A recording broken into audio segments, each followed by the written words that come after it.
There are many places to buy Bitcoin. They collect your personal information and jeopardize your privacy. KYC is the illicit activity. BISC is open source. It does not collect user data. You keep your private keys, create or take offers to trade peer-to-peer, and keep your Bitcoin private and secure.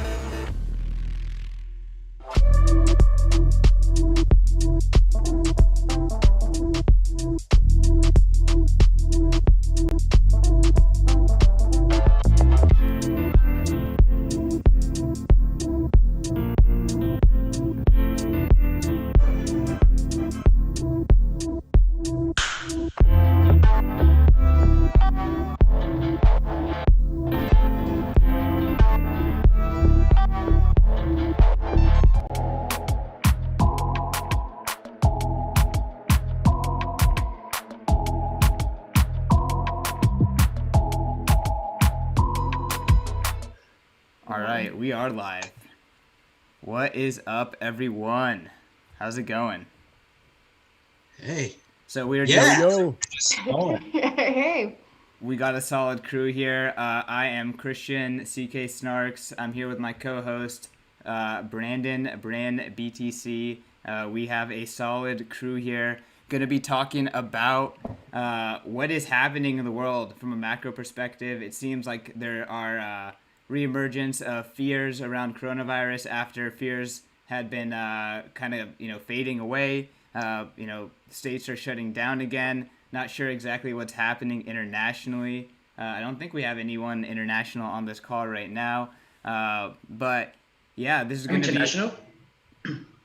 Oh yeah, Lewis, you're here. I mean, but I think you're in the U.S., right? Yeah, I'm in U.S., but not a citizen.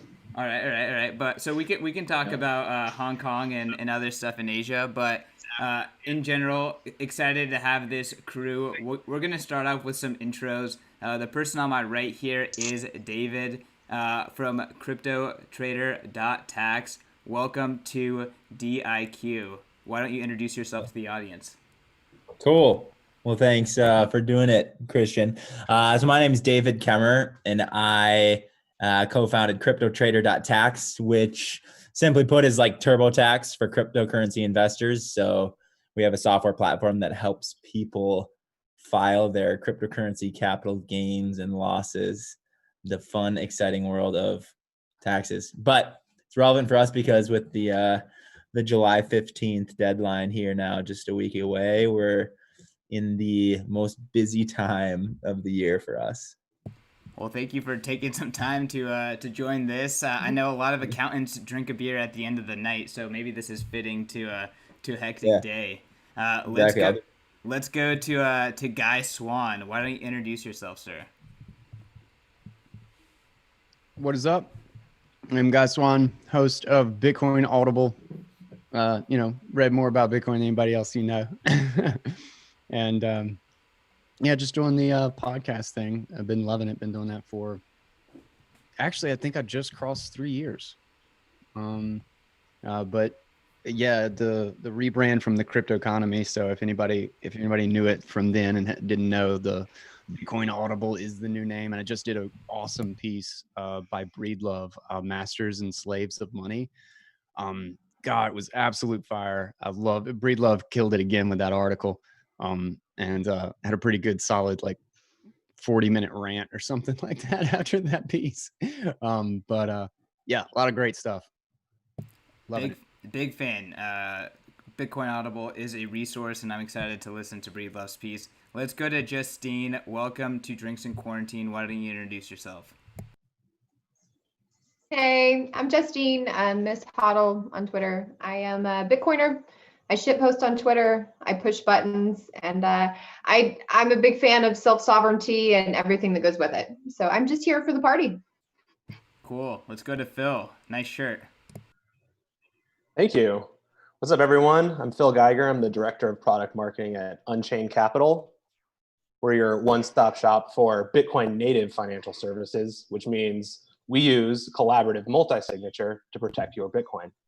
You get to hold a key. You get to take a loan out on your Bitcoin. You get to secure your Bitcoin in multi-sig for the long term. And you might even be able to buy some Bitcoin directly into cold storage. Check us out. Glad to be here. Cheers. Awesome. Awesome. Yeah. Thank you for coming on. Ria, why don't you introduce yourself to the audience? Sure. Hey, everyone. My name is Ria. I lead our research efforts at Fidelity Digital Assets. I joined them last October, and before that, I spent some time at Circle building out Circle Research. And my history is in fintech and payments, and that's kind of how I got into the crypto space. At Fidelity Digital Assets, we provide custody and trade execution services for institutional clients. So yeah, helping, doing my role in helping expand institutional adoption of Bitcoin. Awesome. Well, thank you for coming on, and good to meet you. I've been following you on Twitter for some time, so awesome to have you on the panel. Let's go to Adam Meister. Adam, I've been on your show many times. You are one of the persons that helped me break into the Bitcoin space, so really appreciate you. Why don't you introduce yourself and welcome on to my show, Drinks in Quarantine. Hello, everyone. I'm Adam Meister, the Bitcoin Meister, the Disrupt Meister. Pound that like button. Christian, I have a YouTube channel. Look it up, Bitcoin Meister, disruptmeister.com. But Christian, if you go into my archives, January, whatever day that conference was, January 12th, 2018, it's your first appearance being a crypto person of note out there. We filmed at the actual conference. It's still on my site. I should send it to you. If all the world wants to see the first time you were ever putting yourself out there when we were at that event in San Francisco. So yes, history between us, and it's great to be on your show, and pound that like button. Yeah, pound that like button. And last but not least, let's get to Lewis. How's it going, man? Welcome to the show. Hey, CK, nice to be here. Yep. So, like you say, I founded Maybe's Capital recently. It's family offices where so we focus on investing in Bitcoin and in Bitcoin company as well. We have dedicated strategy built within. We only support Bitcoin related business and only underlying assets. And we do have some equity strategy, and we are a big fan of collecting arts. That's part of my family history background. Try to keep this preserved.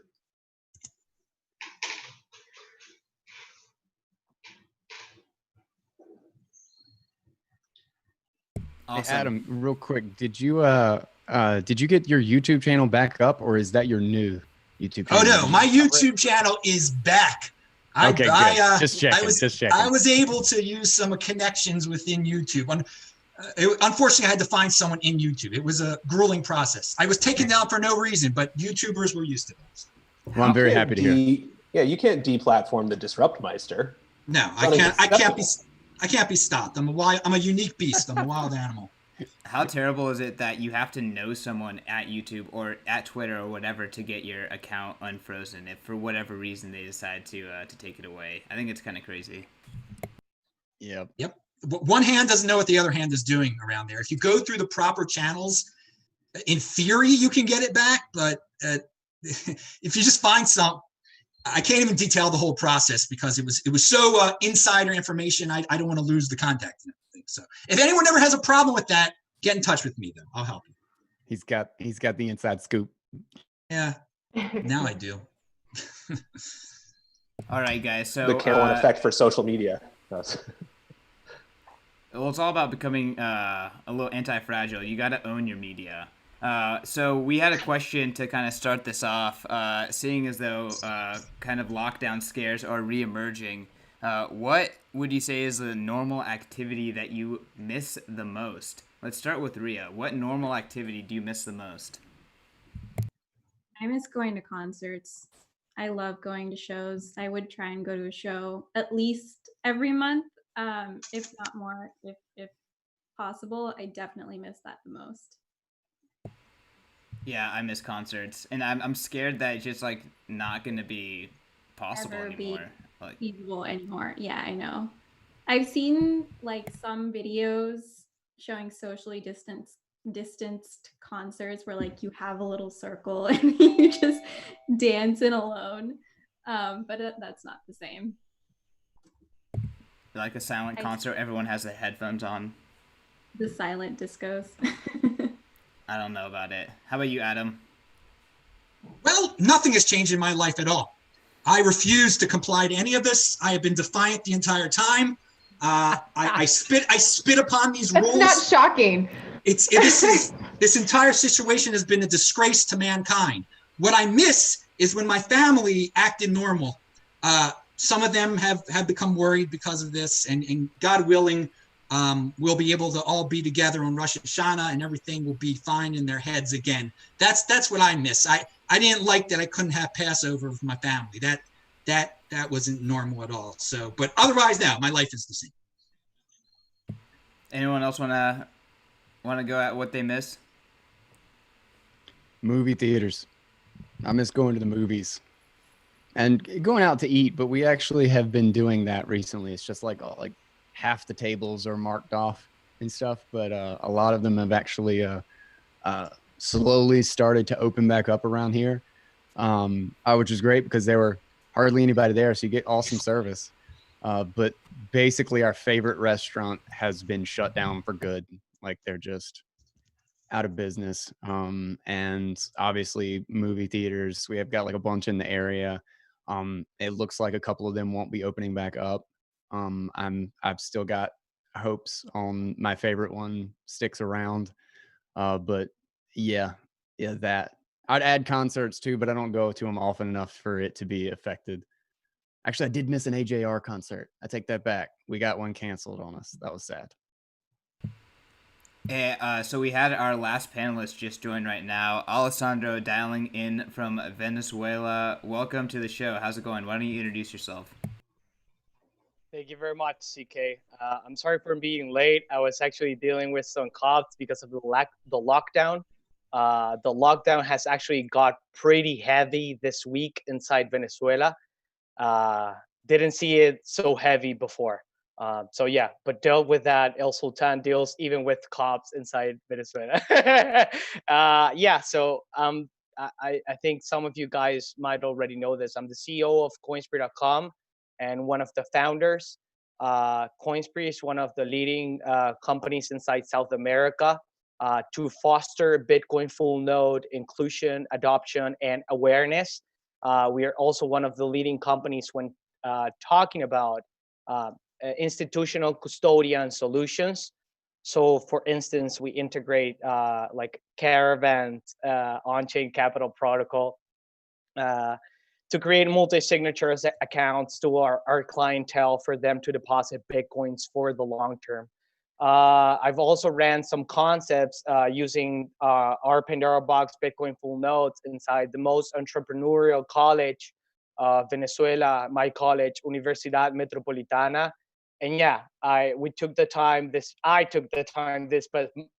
past month to shine out some light from Venezuela for the whole global Bitcoin industry and just start spreading the word for what it is that Coinspree.com is achieving inside Bitcoinzuela, as we call it inside Coinspree, and continue just fostering Bitcoin education overall and creating some very interesting use cases and adoptions for real Bitcoin decentralized use cases.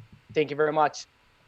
Yeah, man, and very, very thorough intro. Really excited to have your insights on this call. All right, unless anyone has a really strong urge to chime into that opening question, I think we can jump to the rules. Yeah, so that's okay? All right. So, Drinks in Quarantine is a drinking game, so whether you're drinking water or drinking White Claw or Scotch, we have some rules. If you say any of these words, you need to drink yourself. So the 3 words are: you can't say home, you can't say Bitcoin, and you can't say drink. So if you say home, Bitcoin, or drink throughout this call, you're drinking. So I'll drink to that.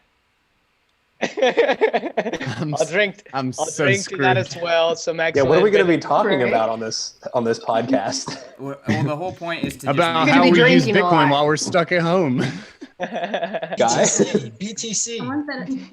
Yeah, you can call it the corn. You can figure something out. It's time to get creative. Get creative in your pod. CK, Alright. I'm watching this video of you and Adam right now. It's great. You don't know what to do with your hands. It's fantastic. Oh man. All right, I'm gonna have to check that out later. All right, guys. So what is everyone drinking, by the way? Okay, I'll start. I'm drinking some nice Venezuelan rum that my father does himself. It's a very special kind of rum inside Venezuela, actually. Yeah, it's like 15 years old plus. Wow, that's amazing. Well, Damn. thank you So for to Bitcoin. thank you for indulging Bringing out me the here. big guns. I feel so inadequate. I feel great. I know, I was with gonna my say, I thoughts. feel really inadequate with my cider, but I'm gonna wait for CK to get his White Claw and then I'll feel better about it again. So yeah, Yeah, just make sure you go Okay. after him. Then you could. exactly. Got American honey whiskey bourbon. Good stuff.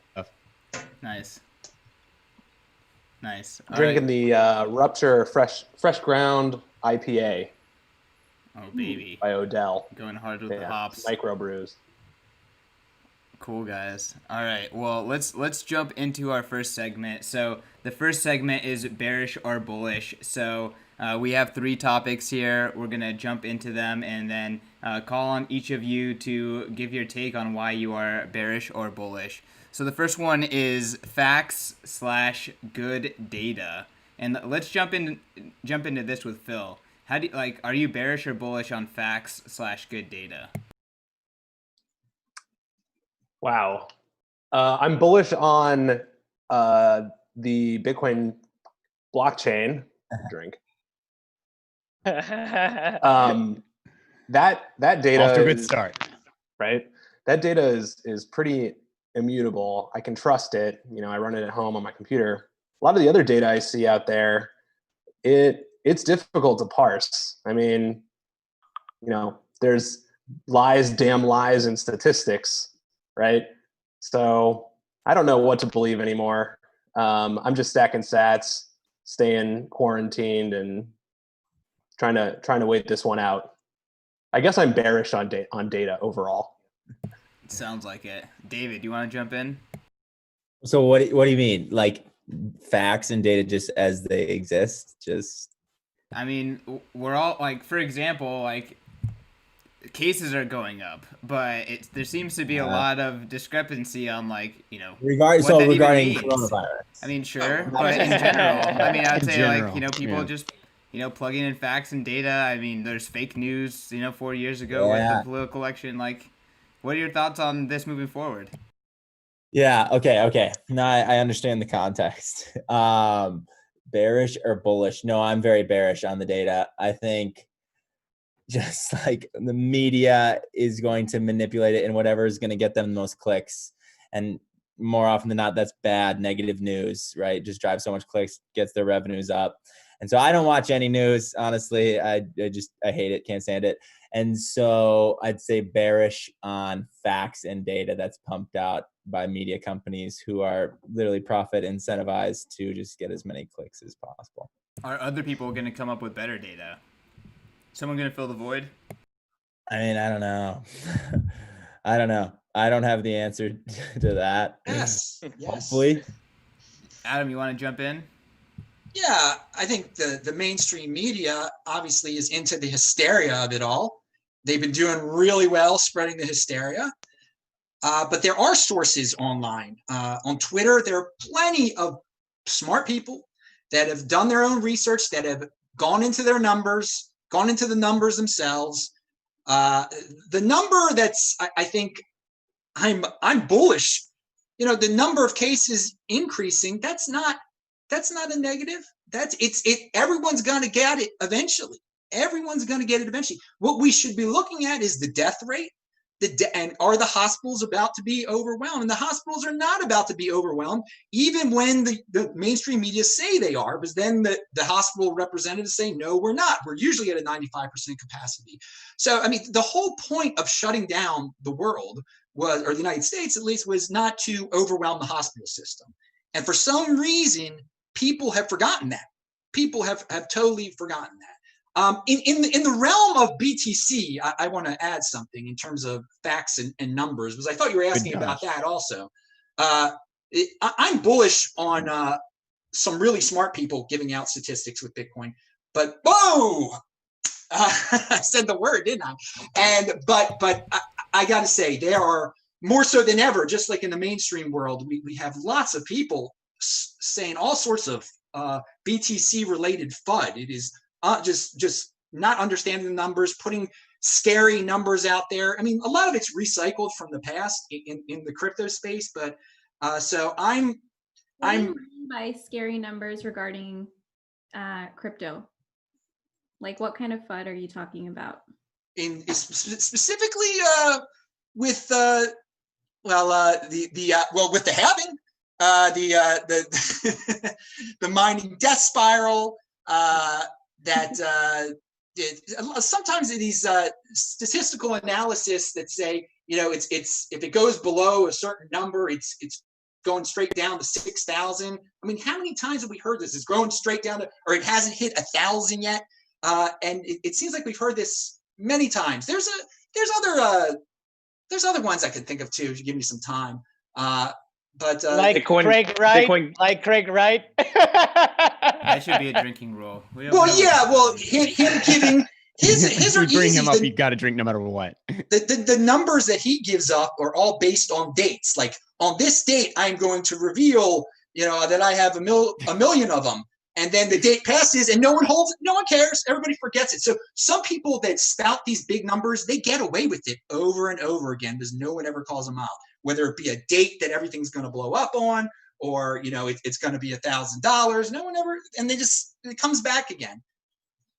Yeah, that's an ancient marketing tactic, and it's been used by governments and propaganda for ages and ages, of just like always holding the carrot like just too far out.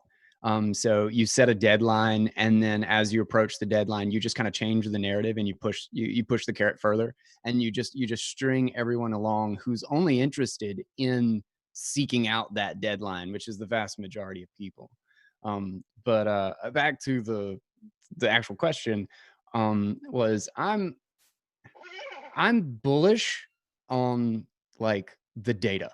I'm bullish on the fact that on the actual facts and actually getting good analysis out there. I am bearish on its dissemination. I think we have better information than we've ever had, but what gets clicked on and shared and spread is like the lowest common denominator of stupid. And I see this over and over and over again. Like I've only seen a handful, like 2 or 3 people who really got down in the dirty, like with the number of cases, and recognized that the whole chart is nonsense because we're measuring the number of tests we do. Like the actual virus started back in September and November of 2019. And we've known this for a very long time, but our chart starts in like March. So that was the first case that for 5 months, nobody got on a plane and came to the US. What we were measuring is how quickly we were testing people. And then of course, in this recent spike, and I just found this the other day, and I haven't really dug into it. I just kind of ignore it for the most part because I think most of it is hysteria. It's that lowest common denominator mechanism at work. But with this recent surge, they've changed the rules about what a case is.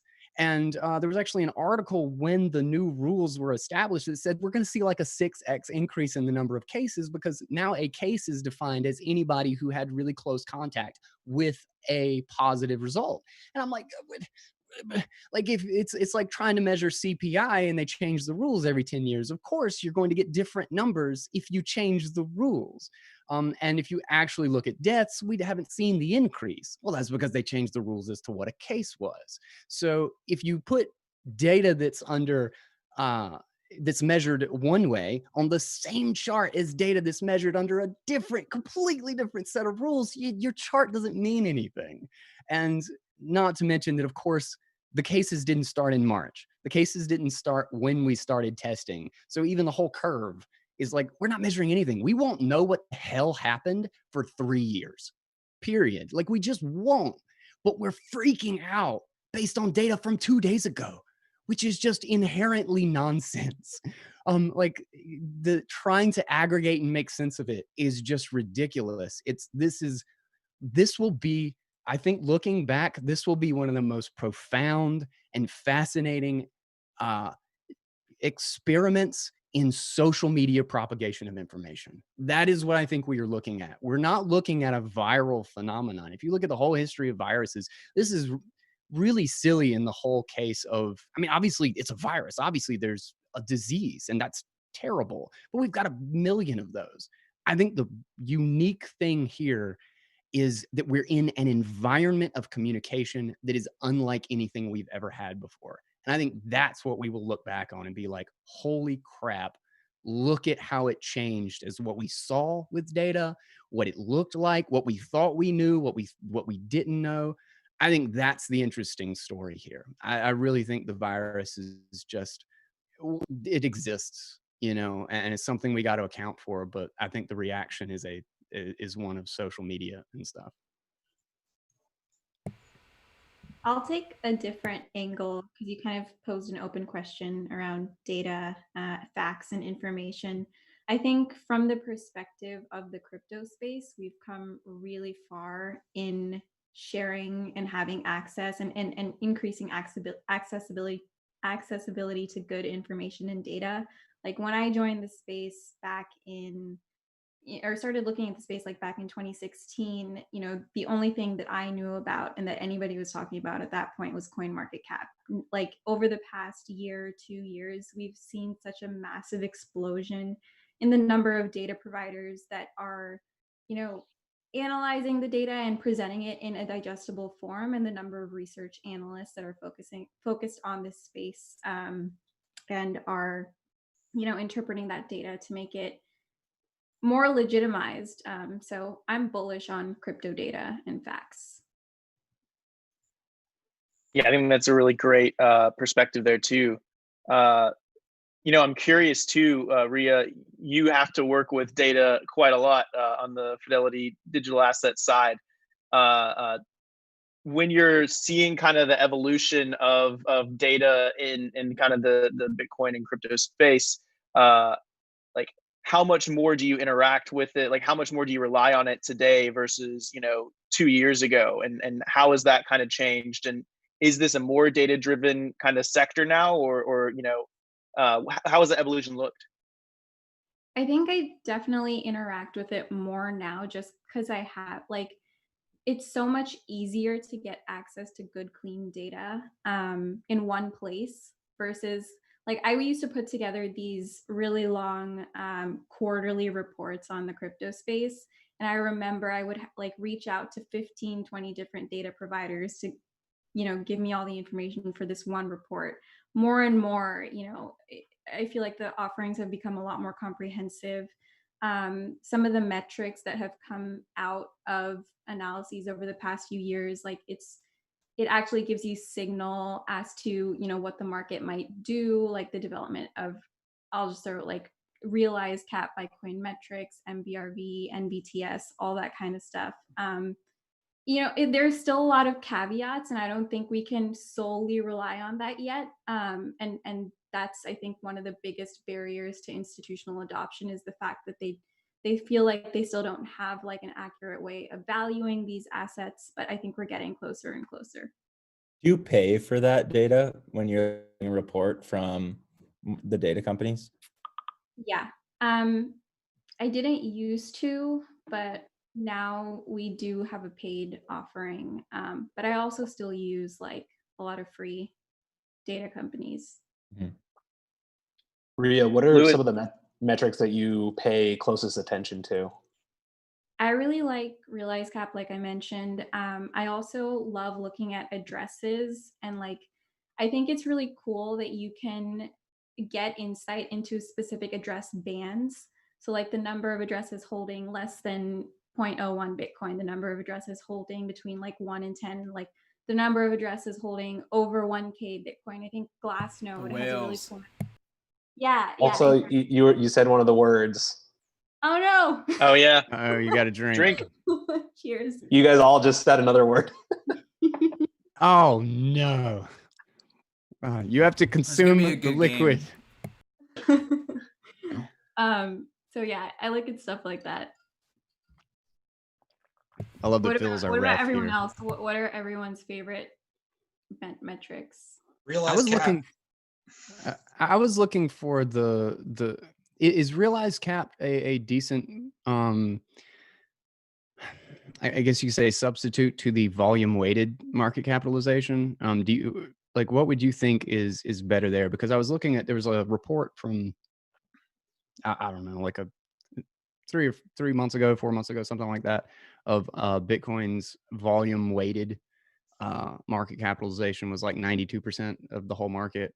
And obviously that's fluctuated since then, I'm sure. Versus like just the Bef- market cap. Yeah, I yeah, think yeah, as opposed to the market dominance cap. Yeah. I think realized cap, like if you took the realized cap of the top 100 crypto assets, I think it would give you like a similar number for Bitcoin. I'm not sure. Gotcha.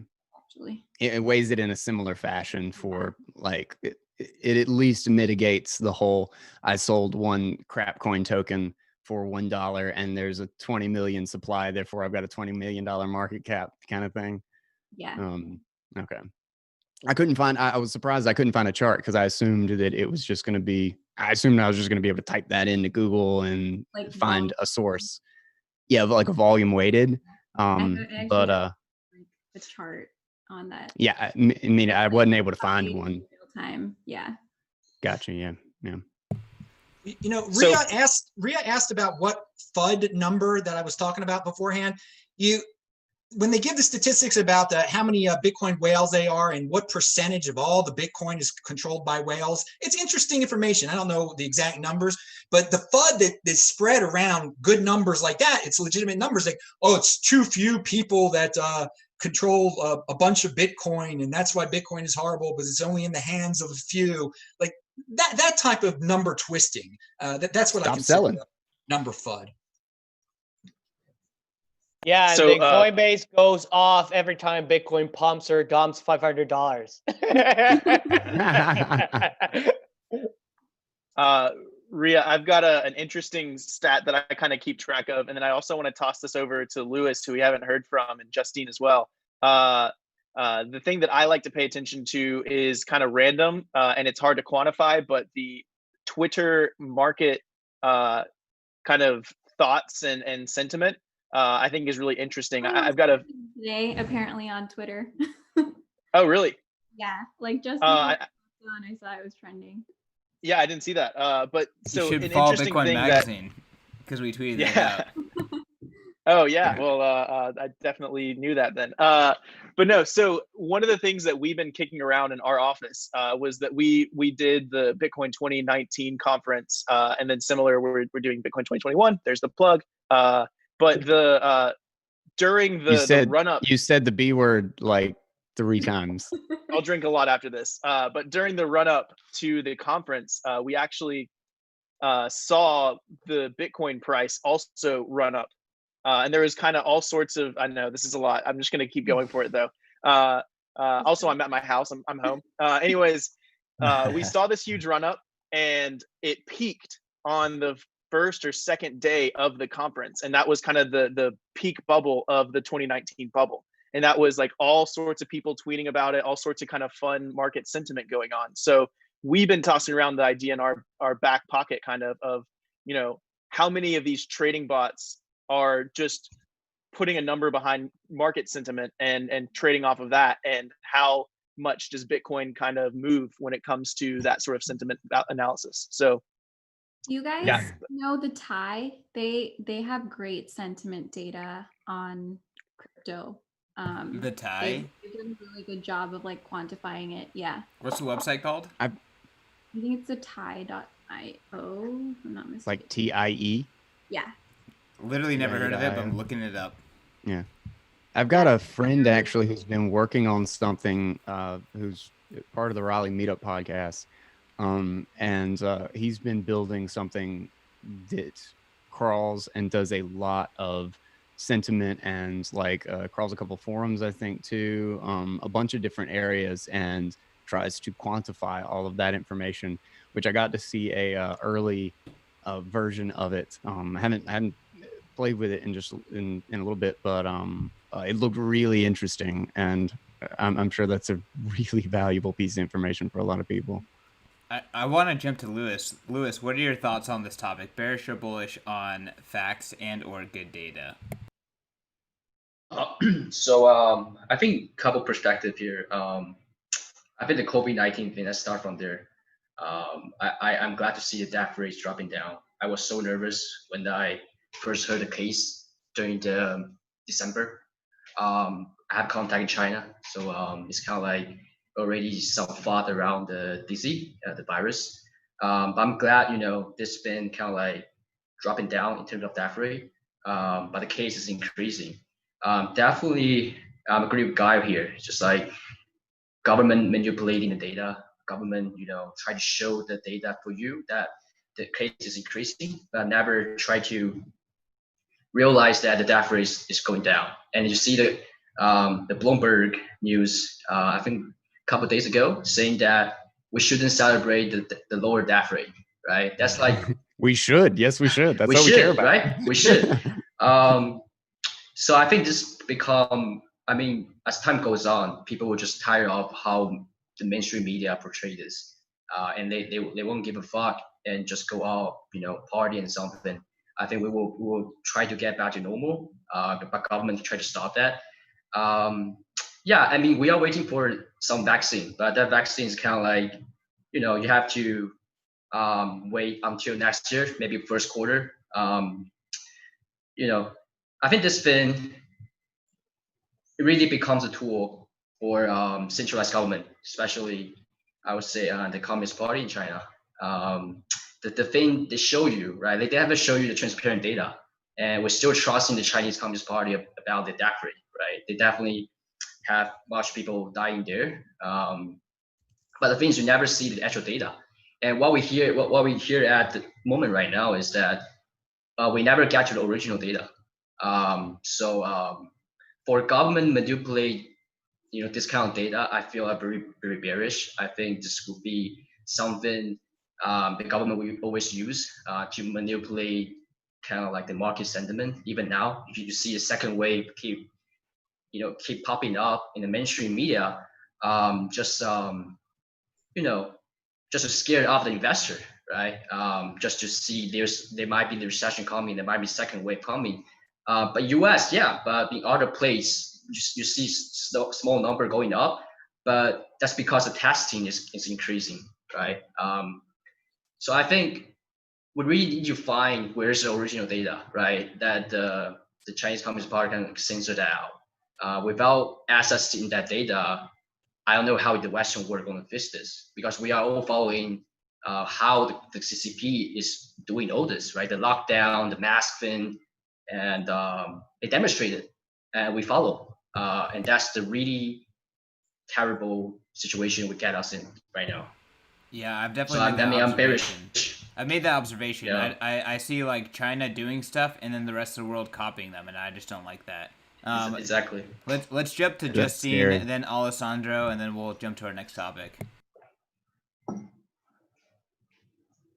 I think everybody kind of touched on what I would say. I agree with both Phil and Guy here. That like the data is it's data, right? Like it is what it is. It's the numbers. It's how it's being interpreted. And I think that we have such a ridiculous war on misinformation right now that it's like it seriously blows my mind. And I'm someone who is fully aware that the war with information has been ongoing for a long time. But I think right now it's just it's insane right now. So the data itself, I think, is bullish. I think, as everybody said, like the cases are going up because there's more testing, but the death rate hasn't really reflected that it's as intense as they thought it would originally be. So on that, I'm bullish.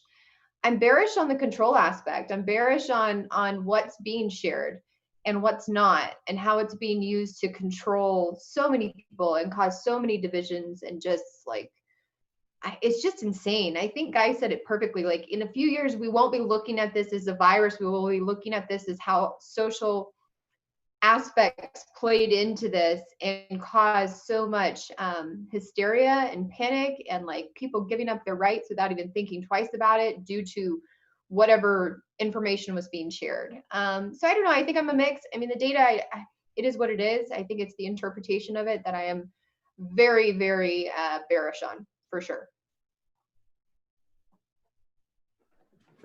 So that's my turn, right? Who here knows that I come from Venezuela? Look, for the past, I think, for the past four years, it was 4 years ago when I deleted all of my social media accounts, everything, okay? Twitter that I had from 2008, Facebook, Instagram, everything, okay? I became like a ghost for the system, literally. The perfect Bitcoiner. So it's today, after those 4 years that I reopened my Instagram and that I reopened my Twitter and created the El Solta Bitcoin on Twitter, everything, they're starting getting back, receiving that flow of information, right? I don't follow anything related to governments, not even in my country, because I am just so disgusted with what government control means by coming from Venezuela, okay, for the past 27 years, all of my life. So I am very bearish coming from Venezuela on data and manipulation of data overall coming from governments. I'm gonna be pretty honest with you. It does even scare me a lot. Not like it used to 2 or 3 years ago. I'd say that people globally don't expect governments like, for example, the United States, right, to control so much data or to control so much the system.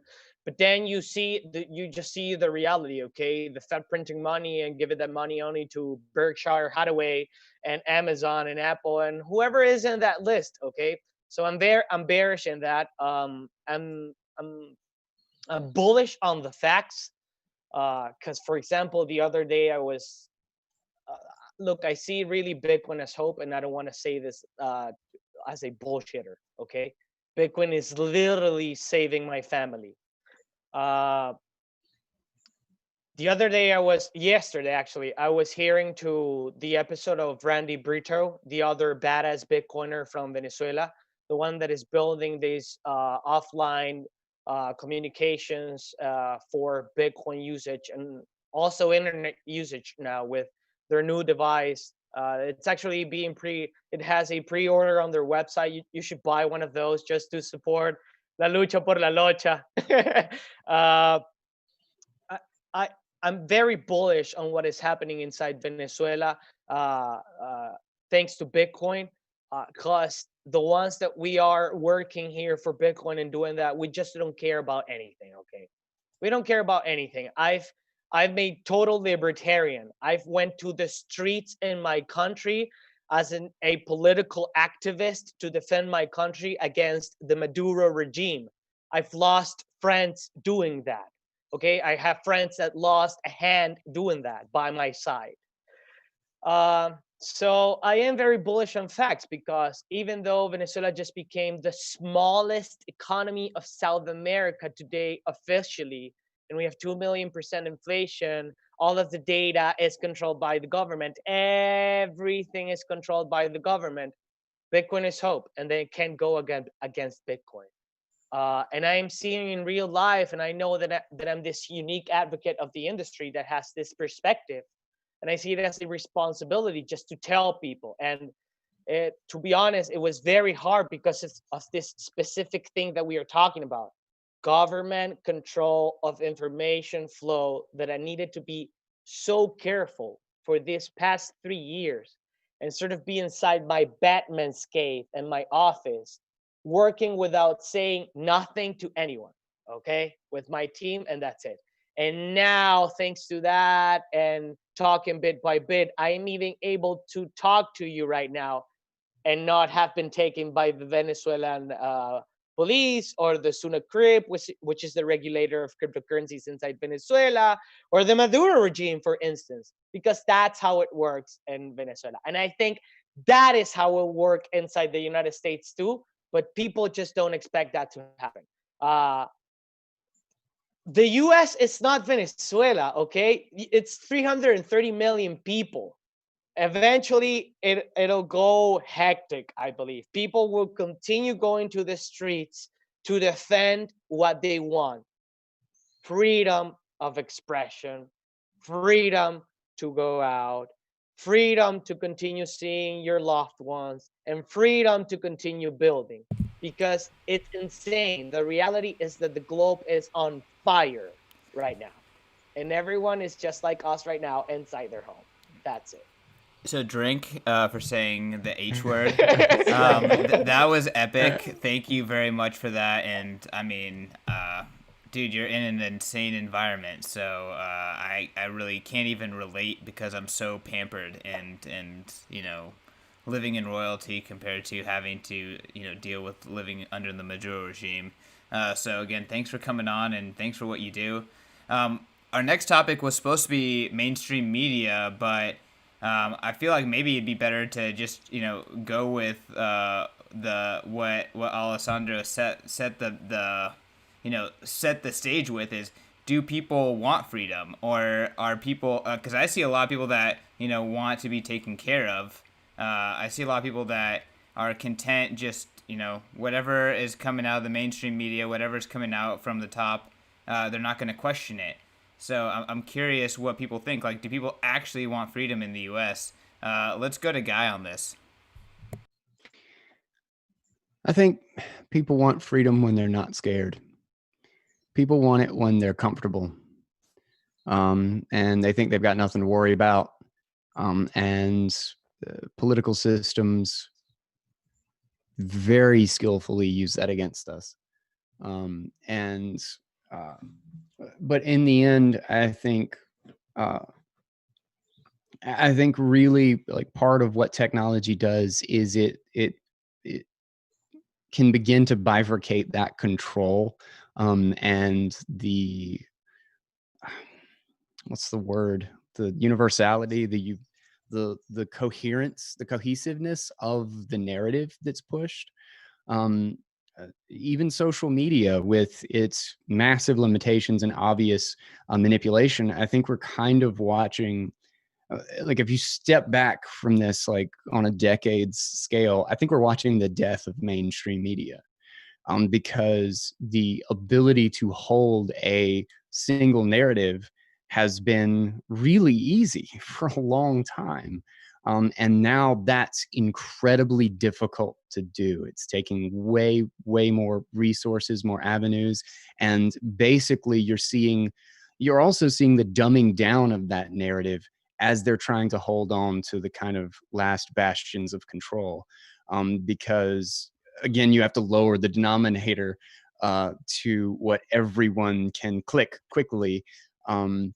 Like the devolution into clickbait, I think, is the loss of their credibility and the clear loss of their status. And journalism in particular is such a game of, like, respect and trust. And I think even the people who listen to it or buy into the narrative are realizing that trust is gone. They just don't quite understand how to. Everybody's confused. Everybody's so confused. Everybody's so lost. And we're in this, I call it I've been referring to it the couple times I've, like, really gotten into it. The great disillusionment is that we all believed a comfortable lie for a very, very long time. And now we're realizing that it's a lie. And now we have no idea what the hell to believe. So we're splitting into 1,000 different directions, and we're latching onto everything that we can possibly latch onto. And even the dumbest, most tiniest things are becoming huge political battles, and things to, if you don't wear a mask, you're literally murdering somebody and I'm going to beat the crap out of you, just like to hate everybody over the tiniest thing, because we're going through this huge collective identity crisis. We have no idea what's true. We have no idea what the narrative of the world is, because it's just not there anymore. And so I think this is, as much as it sucks, it feels like this natural process of self-discovery. And it's going to take a long time to get across it. But in the end, people will, when those narratives break down, people go to what's safe. People try to find those totems. They retract. They go back to their local communities. They meet their friends, or they meet their neighbors. This is something that I found hilarious, is that I did not know any of my neighbors. And when all the protests blew up and all the COVID blew up, we had a quarantine gathering in the neighborhood where we got like 15 people together and everybody sat 6 feet apart. And we just introduced people I'd lived with for years. I had no idea who any of them were. Like, I've met local neighbors because everybody's scared. And I think Bitcoin is part of that move of when you don't know, when your vision of the world out there starts to break down, you come close to home. And then we have to start, after we finally get some sort of a strong foundation again, we'll slowly start to build out from there. But I think it's a really, really long process. Who else has had a like a quarantine hangout with their neighbors? Nope. 1, Phil. 2, Ria. Okay. Well, my Nice. neighbors we're a small town, but yeah, I mean, I agree. I think it's sort of brought communities together in a way, which I think is great. I mean, honestly, I think that's one of the things that's wrong with society is nobody knows their neighbors. Everything's too big. Nothing's small and local anymore. So if anything, if that came out of it, then great. Yeah. But my neighbors are, yeah, I see them all the time.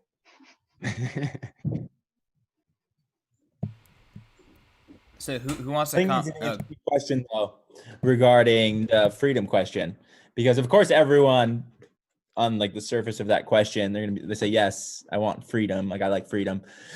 But I think in this community, right, where you have a lot of libertarian sentiments, people live it more, right? Because like, I just think the same people who say, yes, I want the freedom, are the same ones who, just to be frank, are lazy. They just seek comfort and they want constantly everything to come easy to them. Identity crisis that the world is going through right now, right? And the solution is not to let the government take care of you, right? It's just, it doesn't work. And so, yeah, I think that's just a problem, right?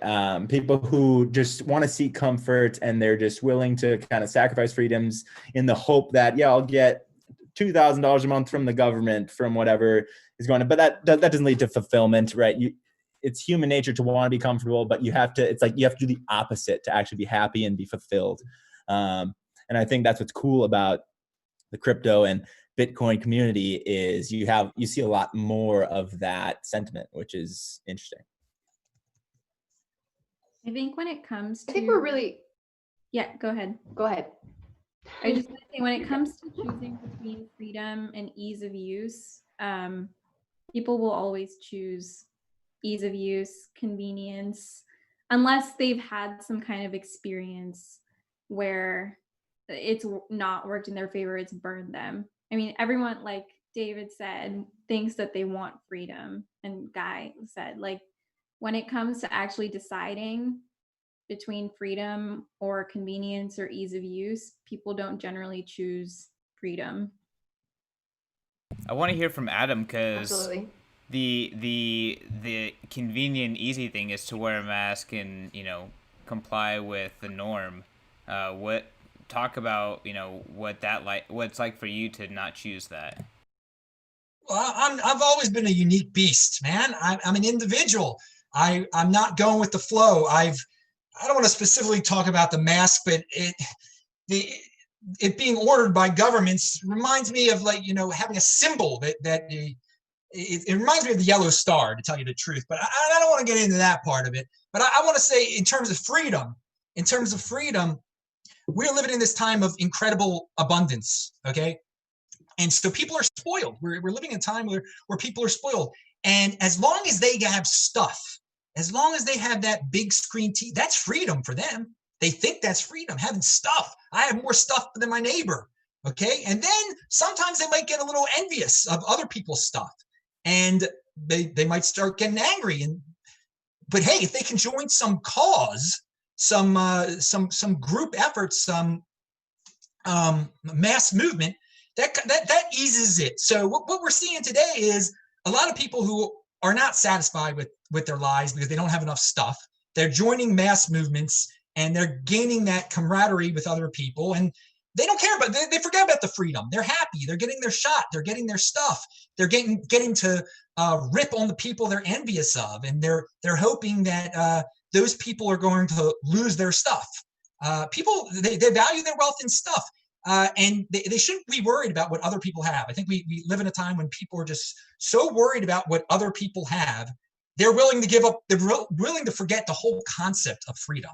So yeah, I think people, if you ask them a question, do you value freedom? They'll say yes, but their actions are totally different. They don't even know what freedom is anymore. I think they think that as long as I got something more than the other guy, as long as the rich people are being put in their place, that's freedom. So I think what freedom truly is has been lost on the masses. I'll say that. Adam, I would agree with you on most of that, and then I would throw in a disagreement in that I think people have a intuitive sense of injustice and unfairness. You can see toddlers understand unfairness when they see someone else get more stuff for less work and that kind of thing. So it's built into kind of who we are, and I think that we've had a system that perpetuates unfairness and this inequality, but people haven't been able to quite put their finger on where it's coming from, but they just know that it's some ethereal, something to do with America that's kind of perpetuated it. And I think, as Bitcoiners, we kind of can pinpoint it a little bit in terms of the Cantillon effect and, money printing and all these kind of things that we like to harp on. But I think that what we're seeing really is a very human reaction to kind of a system that's been stacked against people. And they're looking to the same system then to create equality for them.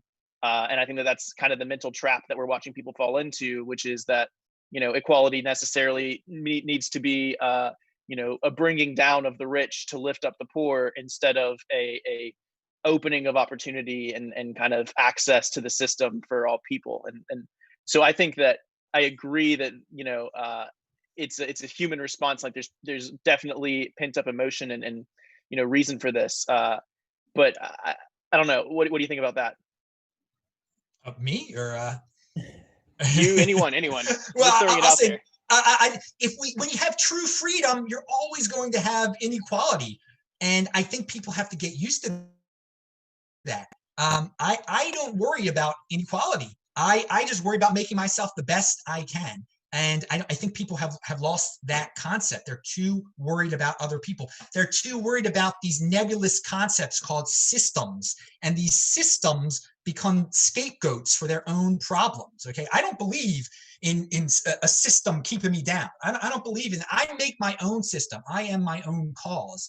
And I think people have to get this individual mindset, and we won't have some of the issues that we have today. But I think naturally, the default is collectivism, and the accomplishment is individualism. So we're going to keep on seeing people, I think, acting irrationally and worrying about inequality, when inequality is just a totally normal thing that comes from true freedom.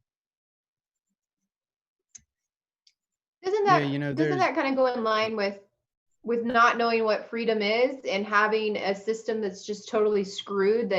I mean, there are true individuals that are just working their ass off, just trying to get ahead. And because of the society that we're in and this culture that we've sort of created, they can't ever get ahead. And so that's where that frustration comes from. I think the response is not, it's lost, it's confusion. Like I was saying, like they don't know why they're mad. They don't know how to fix it. They don't know what freedom is, but they're angry. And they think that this government, who is actually the cause of these issues, is somehow going to fix it. So I think it's totally misplaced frustration. But I understand the frustration too, because as we all know, the financial system is totally stacked against individuals. Like the system is fucked. And that's not shocking.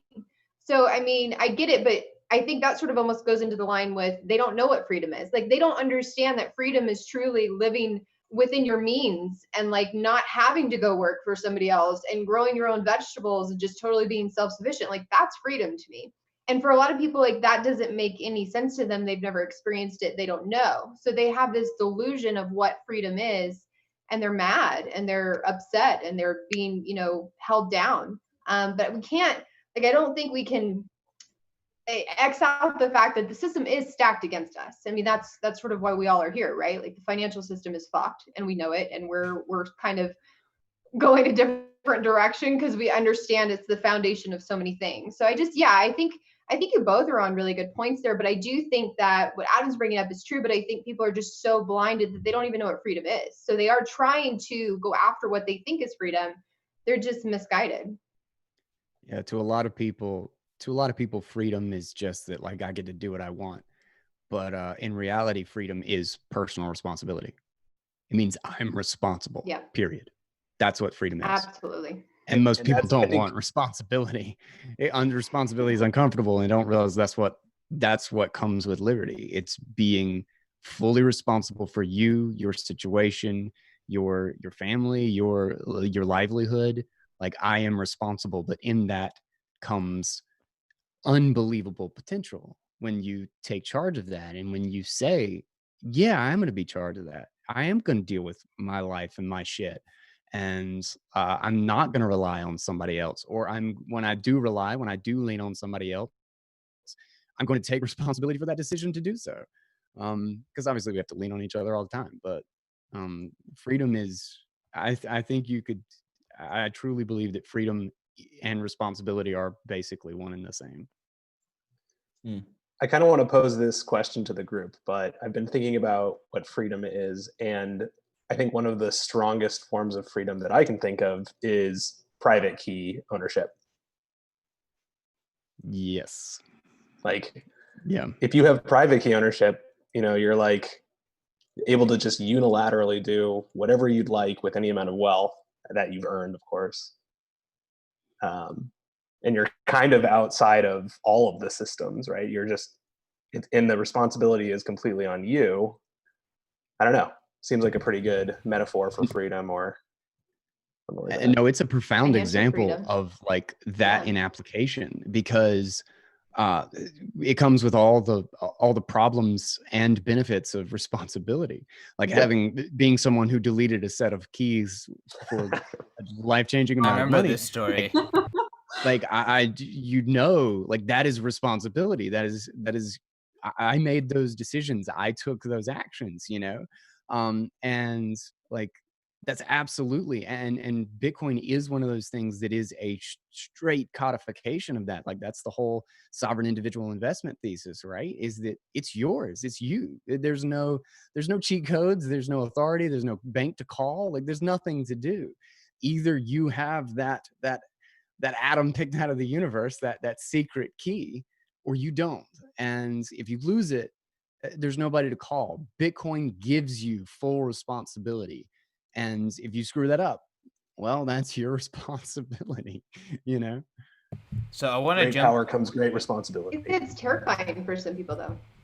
It is. People aren't ready for the Oh, responsibility. without doubt. Yeah. So I think like from the overall question, it was like, do people value freedom? I think like maybe the majority of people right now might say that they do, but they don't necessarily actually do like value freedom with their actions. But I do think that there is a small and growing number of people that are actually taking actions. And I think the best way to do that is private key ownership. Or at least the first thing that you can do maybe is private key ownership. So yeah, that's kind of what makes me hopeful for the future, is there's just like, this growing ecosystem or economy of people internationally, right? This isn't, in one jurisdiction or another, it's all over the world. But yeah, it's people taking control of their freedom. I like how you talked about Bitcoin the entire time without saying Bitcoin. I want to jump to Lewis. That's 2 sips for you. I'm ready. I'm ready. It's fine. Like... I drink no matter what, so it doesn't actually matter for me. But I want to jump to Lewis here because, I mean, I'm unconvinced whether or not I'm still, the jury's still out for me is whether or not Americans actually want freedom. But I think the people of Hong Kong want freedom, and I know that's home base for you. Can you give your perspective? Do the people of Hong Kong want freedom, or do they want comfort? And what's your interpretation of that? Maybe if you expand it globally. Yeah, that's a great question. I mean, I'm not Hong Konger, I'm Taiwanese, so just clarify that. And what we saw in Hong Kong, we actually Taiwanese are awake. We saw that in the January election. Equally where we applicable. battle. Yeah, we saw that. No, we saw that on the news, and we are not biased on towards the Communist Party, China. We have two sides, right? We have two side party to debate on this, and eventually we have a voting, right? And we successfully elect the pre-democracy president, and she's a great president. And she happens to have the biggest voting in the Taiwanese Taiwan history. So that's quite a big deal. And what sparks that is what we see in Hong Kong, and Hong Kong people definitely wants freedom. And the sad thing is, I think China tried to kind of like distort the information from US. They try to see that, okay, you guys have protests, you guys have looting and all that stuff. All that stuff is bad, right? And so they have more reason to push through the national security law, where just completely eliminated the one party system. And right now they could just the cops in Hong Kong, they could just arrest anyone that try to protest against the government. That's quite crazy, and that is a great example that that China is showcasing that they are not pro democracy, they are not pro freedom, and that will that kind of like scares a little bit for Taiwanese people, because we have been struggle between the battle, and and we think that stuff happening in Hong Kong, what might be happening in Taiwan, that's something we really are prepared for. And I wish that doesn't happen. And I think we have a strong sentiment right now in Taiwan that is really pro-democracy. And we are not letting this to be give away, right? This is something that we have fight for. Yeah, that's something to to take a look. But versus the situation in America, just different, right? And what Hong Kong are fighting for is pure, they want more voice in the government, and they don't have. That's a big difference. I think also too, it's important to remember that historically, I can't really think of a time in which the majority of people wanted freedom. It's always been a devoted, no questions asked, don't drop the line at all minority that has enabled and secured freedom for everyone else. And inevitably, people flock to freedom when it exists in the world because it produces extraordinary, like staggering prosperity.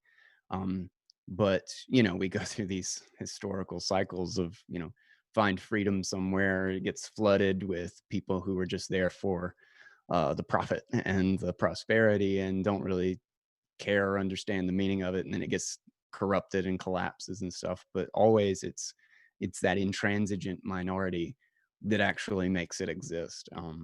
And I like to think that Bitcoin is a powerful force for creating that intransigent minority to secure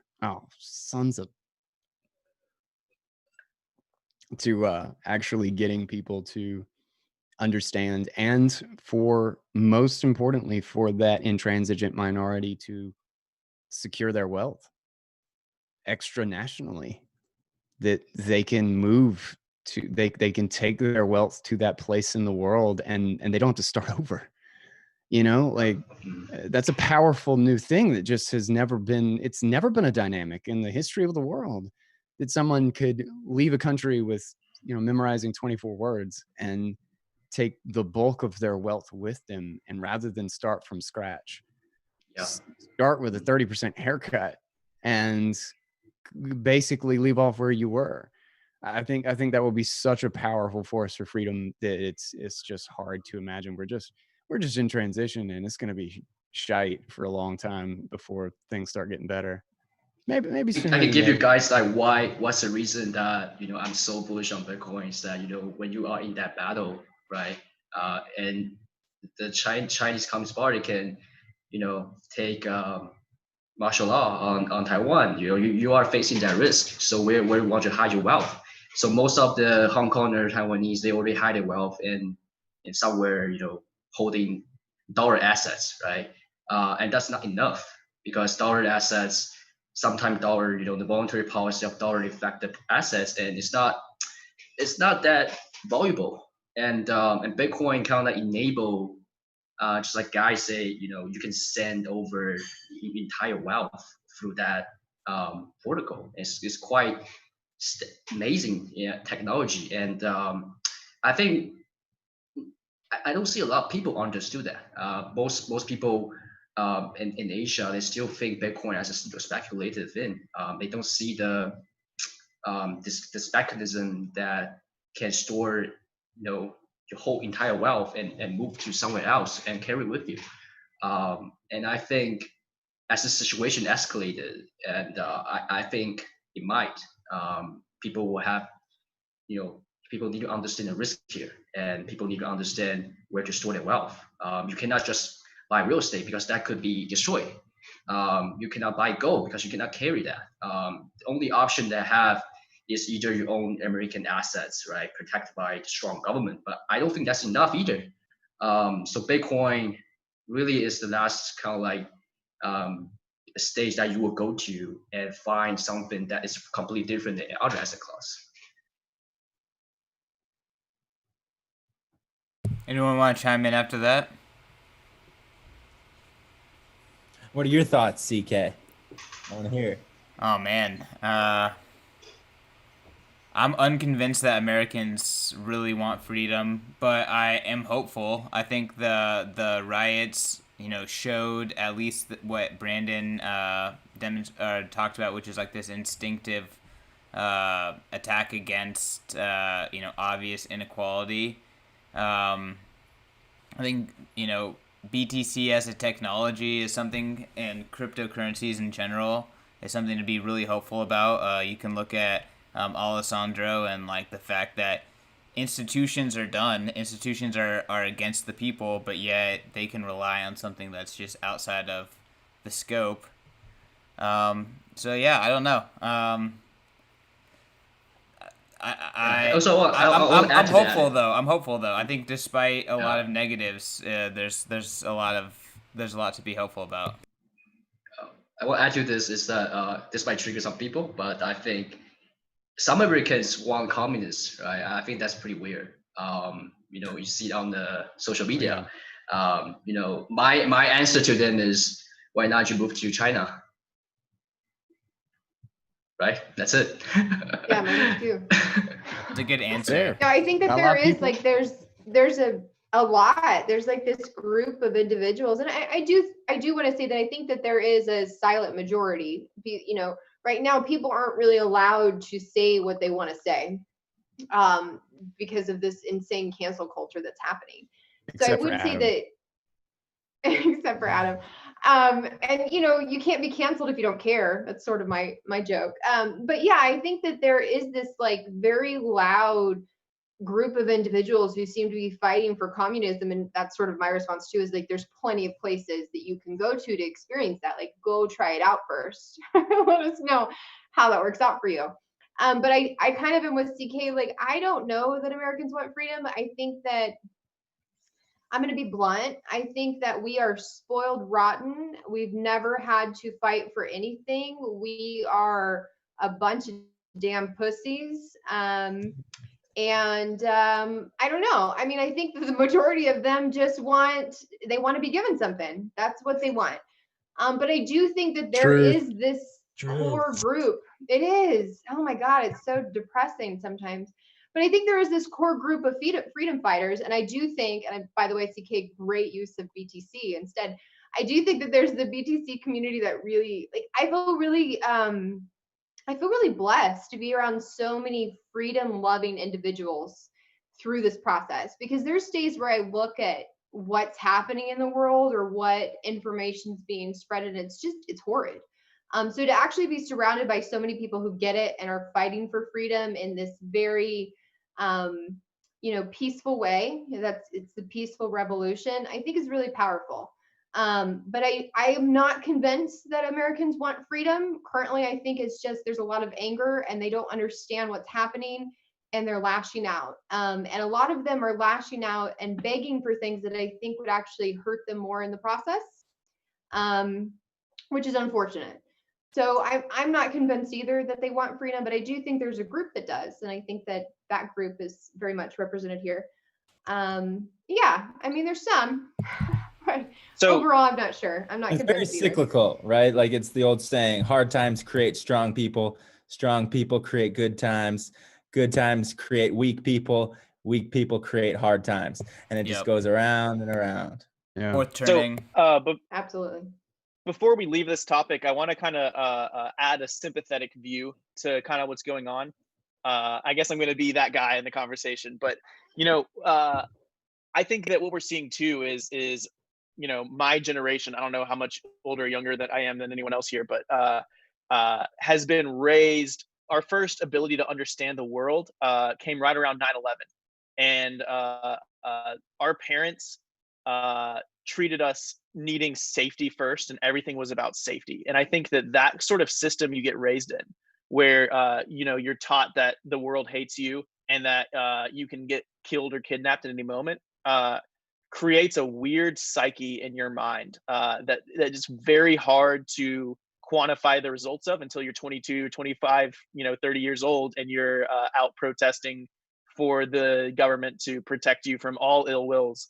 So I think too, a lot of this really comes from extemporaneous circumstances that really are tough to parse out from kind of the larger movement. And so I just wanted to throw that out there, that I don't think people dislike freedom. I think people like freedom. That's the word I would use in general. People like freedom. But in order to love freedom, you have to understand that you don't have it.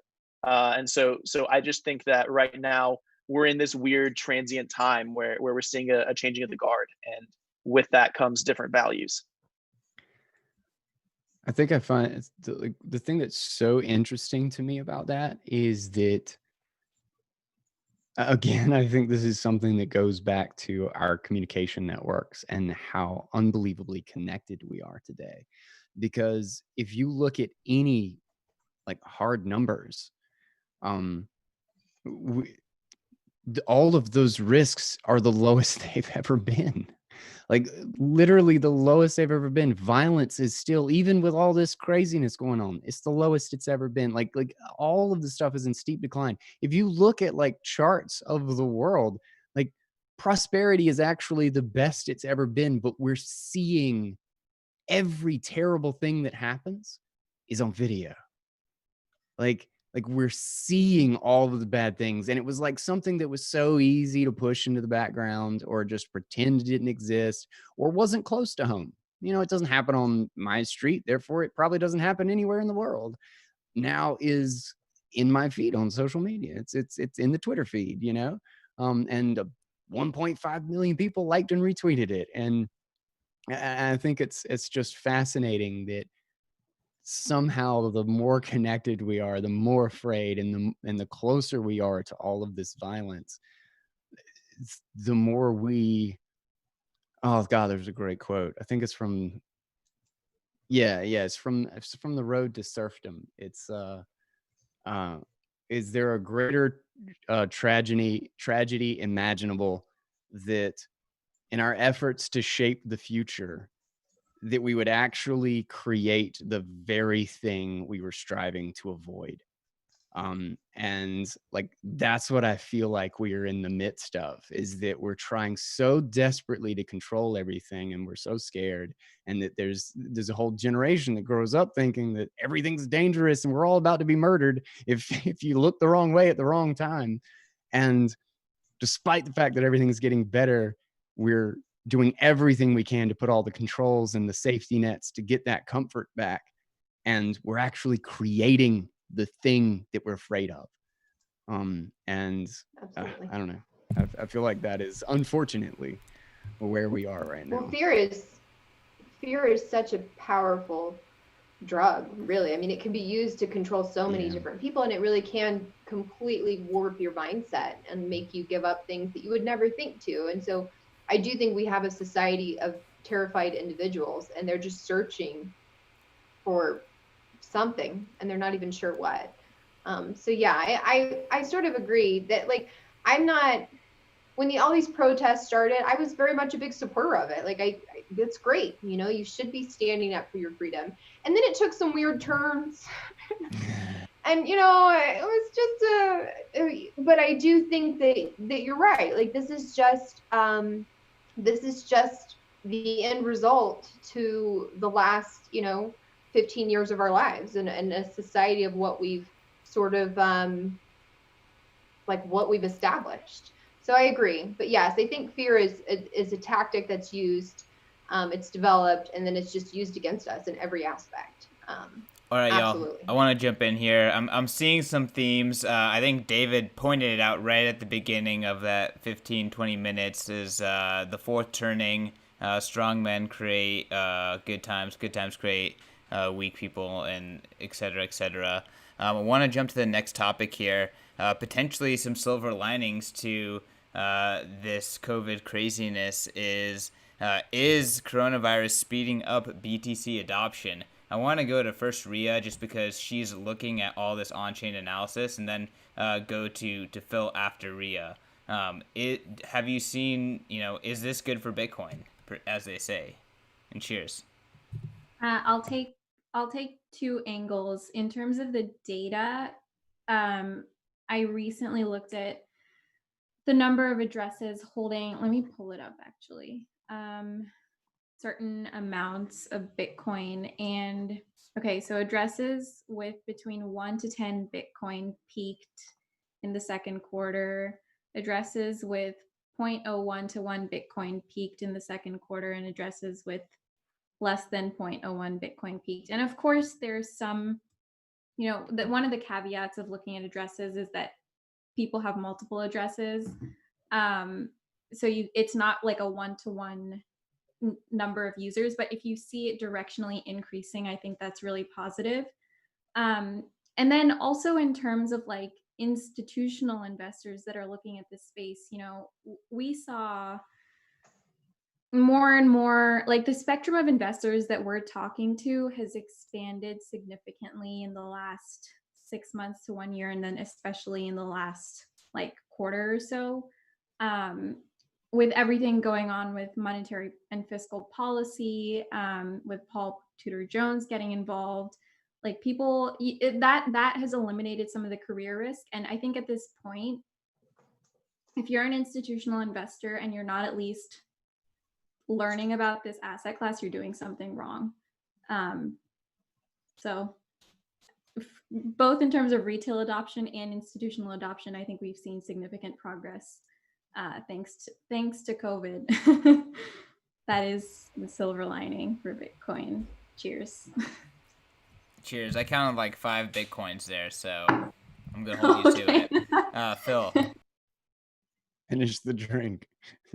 Sure. So I like to look at the HODL waves when I kind of assess the landscape. And at this point, you know, we're seeing addresses that have just been sitting with balances in them and not moving for over a year. Can you explain HODL waves a little bit? Sorry. Yeah, sure. So HODL waves is a view of the entire Bitcoin network. So it shows all, it kind of visualizes all addresses, and then it has age bands depending on how long Bitcoin has just been sitting in an address. And the age bands are broken up from sort of really short-term age bands to the really long-term ones. So, you know, greater than 5 years. So there's a decent percentage of all of the Bitcoin that is currently available for private key spending has been, you know, just sitting for more than 5 years. I think something like 20%. But what I like to look at is sort of lower down, that 12-month plus age band. So Bitcoin that has just been sitting in addresses for a year or longer. You know, that's about 60% of all of the Bitcoin out there. And I think that's a really good sign. And the last time we saw the age bands kind of looking similarly was, I believe, in 2015 or 2016. So it was right during, right after the last halving, right before the next big run up. And it also just kind of shows that people are treating Bitcoin, oh shit, I just said the word, as like a long-term asset. So they're holding it and saving in it, which I think is really interesting. And so when I'm looking at the HODL waves, if I see certain age bands expanding, the longer term ones expanding, then I think, okay, I think the price is probably going to move upwards. When you start to see those longer term age bands contracting, that's usually the top of a cycle. So that's why I really appreciate the HODL waves. And of HODL waves, I use. What's that?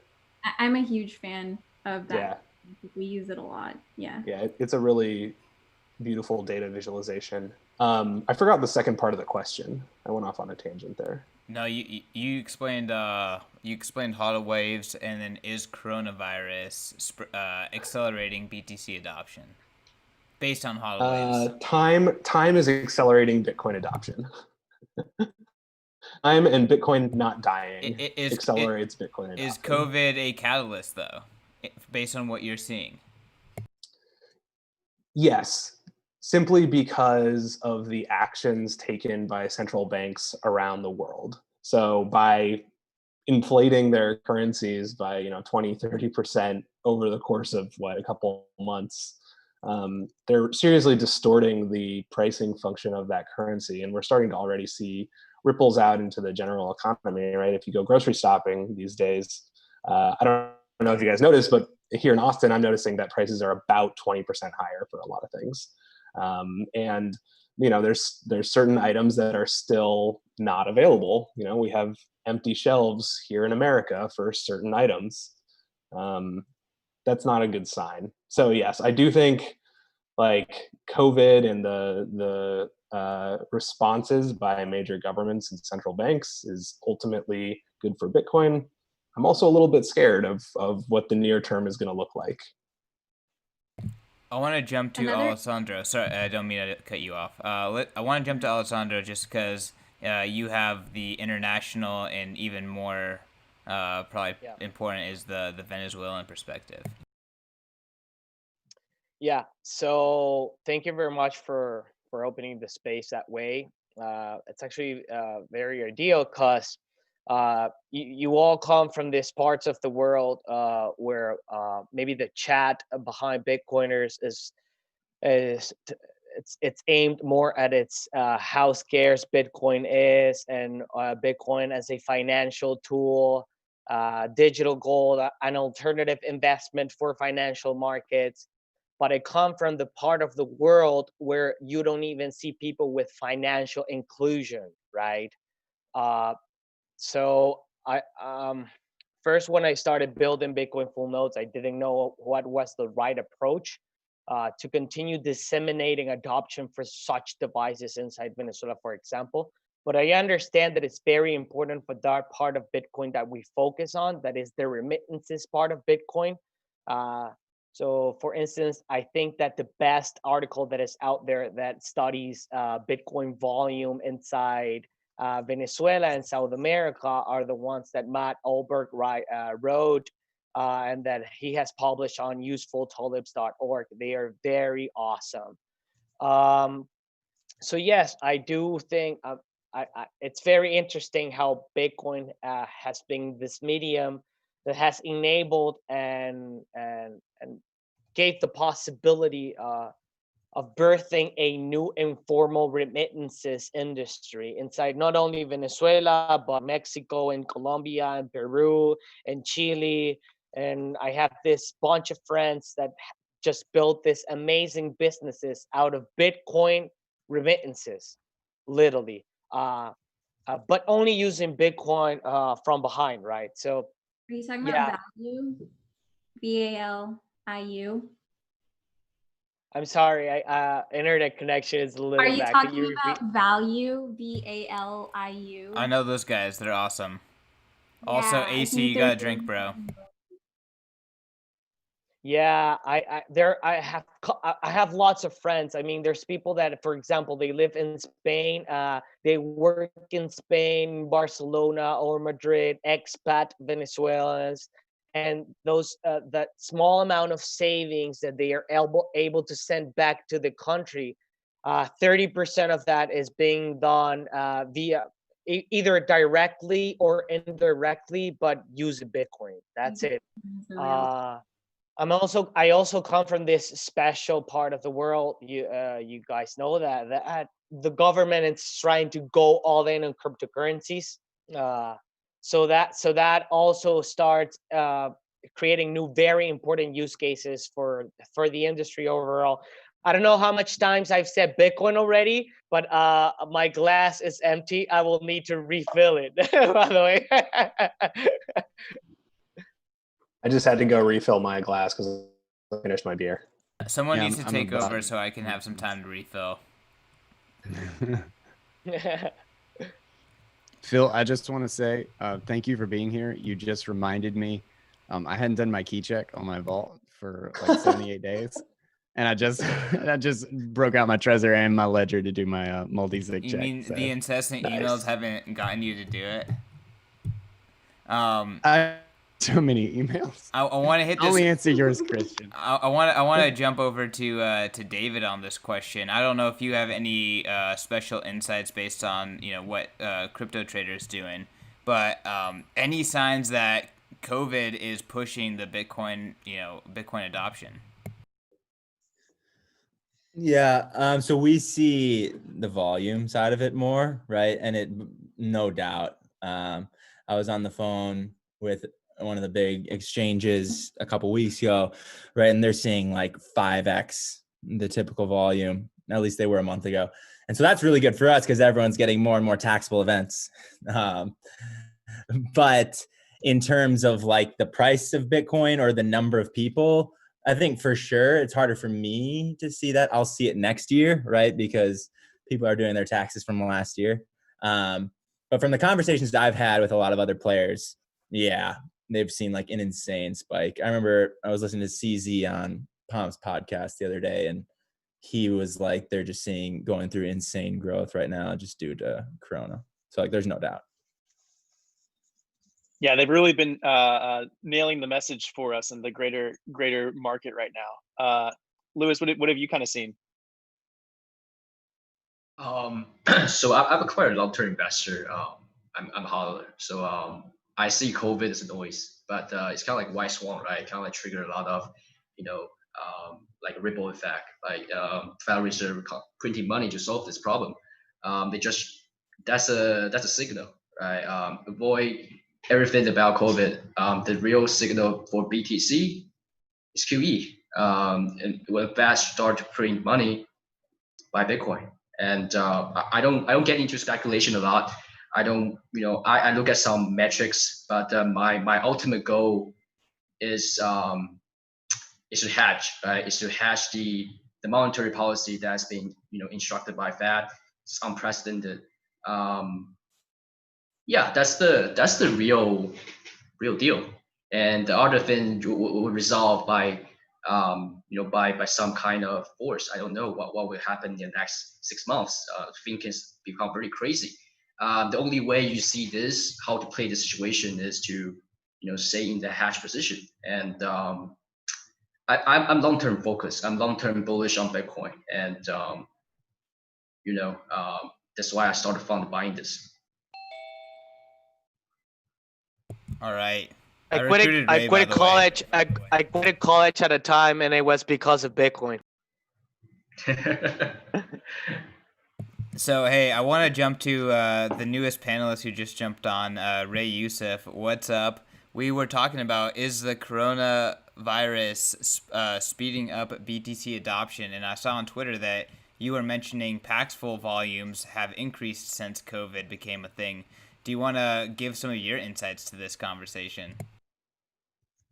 Yes, sure. I don't have that much to offer, but we have grown by about 20 to 40% in volume, in number of trades, also in users that are joining. So it's clearly had an effect on things. I don't have any other numbers to give, but the future is very bright, guys. Everything's, no matter what happens in the world, Bitcoin will always be here. Peer-to-peer finance will be growing. I don't know how much the normal exchanges have grown, but I can say in peer-to-peer, the growth has been significant. I would like to think that peer-to-peer is growing a lot more than conventional exchanges because, you know, when things like this happen, people turn to peer-to-peer networks, especially people that are used to dealing in peer-to-peer, like Africans. You know, the African way is peer-to-peer, right? It just runs in their culture. So naturally, they take the path. Ray, do you have any insights around what's been happening in Africa around, you know, kind of recent world events? Alessandro, above you, El Sultan Bitcoin has been kind of giving us the South American perspective. In regards to COVID or just in general? Yeah, sure. I mean, like anything that, you know, us as Westerners, you know, may be ignorant to around, you know, COVID, way of life, how things have changed for them. Yeah, I can't speak about that because I haven't been there, but I am going to Rwanda soon. Rwanda just opened up, and I encourage everyone, if you're dying to fly somewhere new, check out Rwanda right now. It's an amazing place. It's safe. It's super clean. The people are amazingly nice. It's civilized. There's hardly any corruption at all. Their president is an amazing guy. Paul Kagame is his name. And that's the reason why we built our first 2 schools in Rwanda. I don't have any insights on the ground though, because I'm not there. So I'm just hearing things, but I can't give any. Are international flights available in the U.S.? I haven't even investigated. Is that? Yeah, you can fly. Yeah. Okay. I don't I think think some internationally places you can make you fly do the in. quarantine. You can fly in. Apparently, the U.S. is one of the easiest places to get into right now. But you have to do like But you have to do like a 2-week quarantine somewhere. I think on the way back.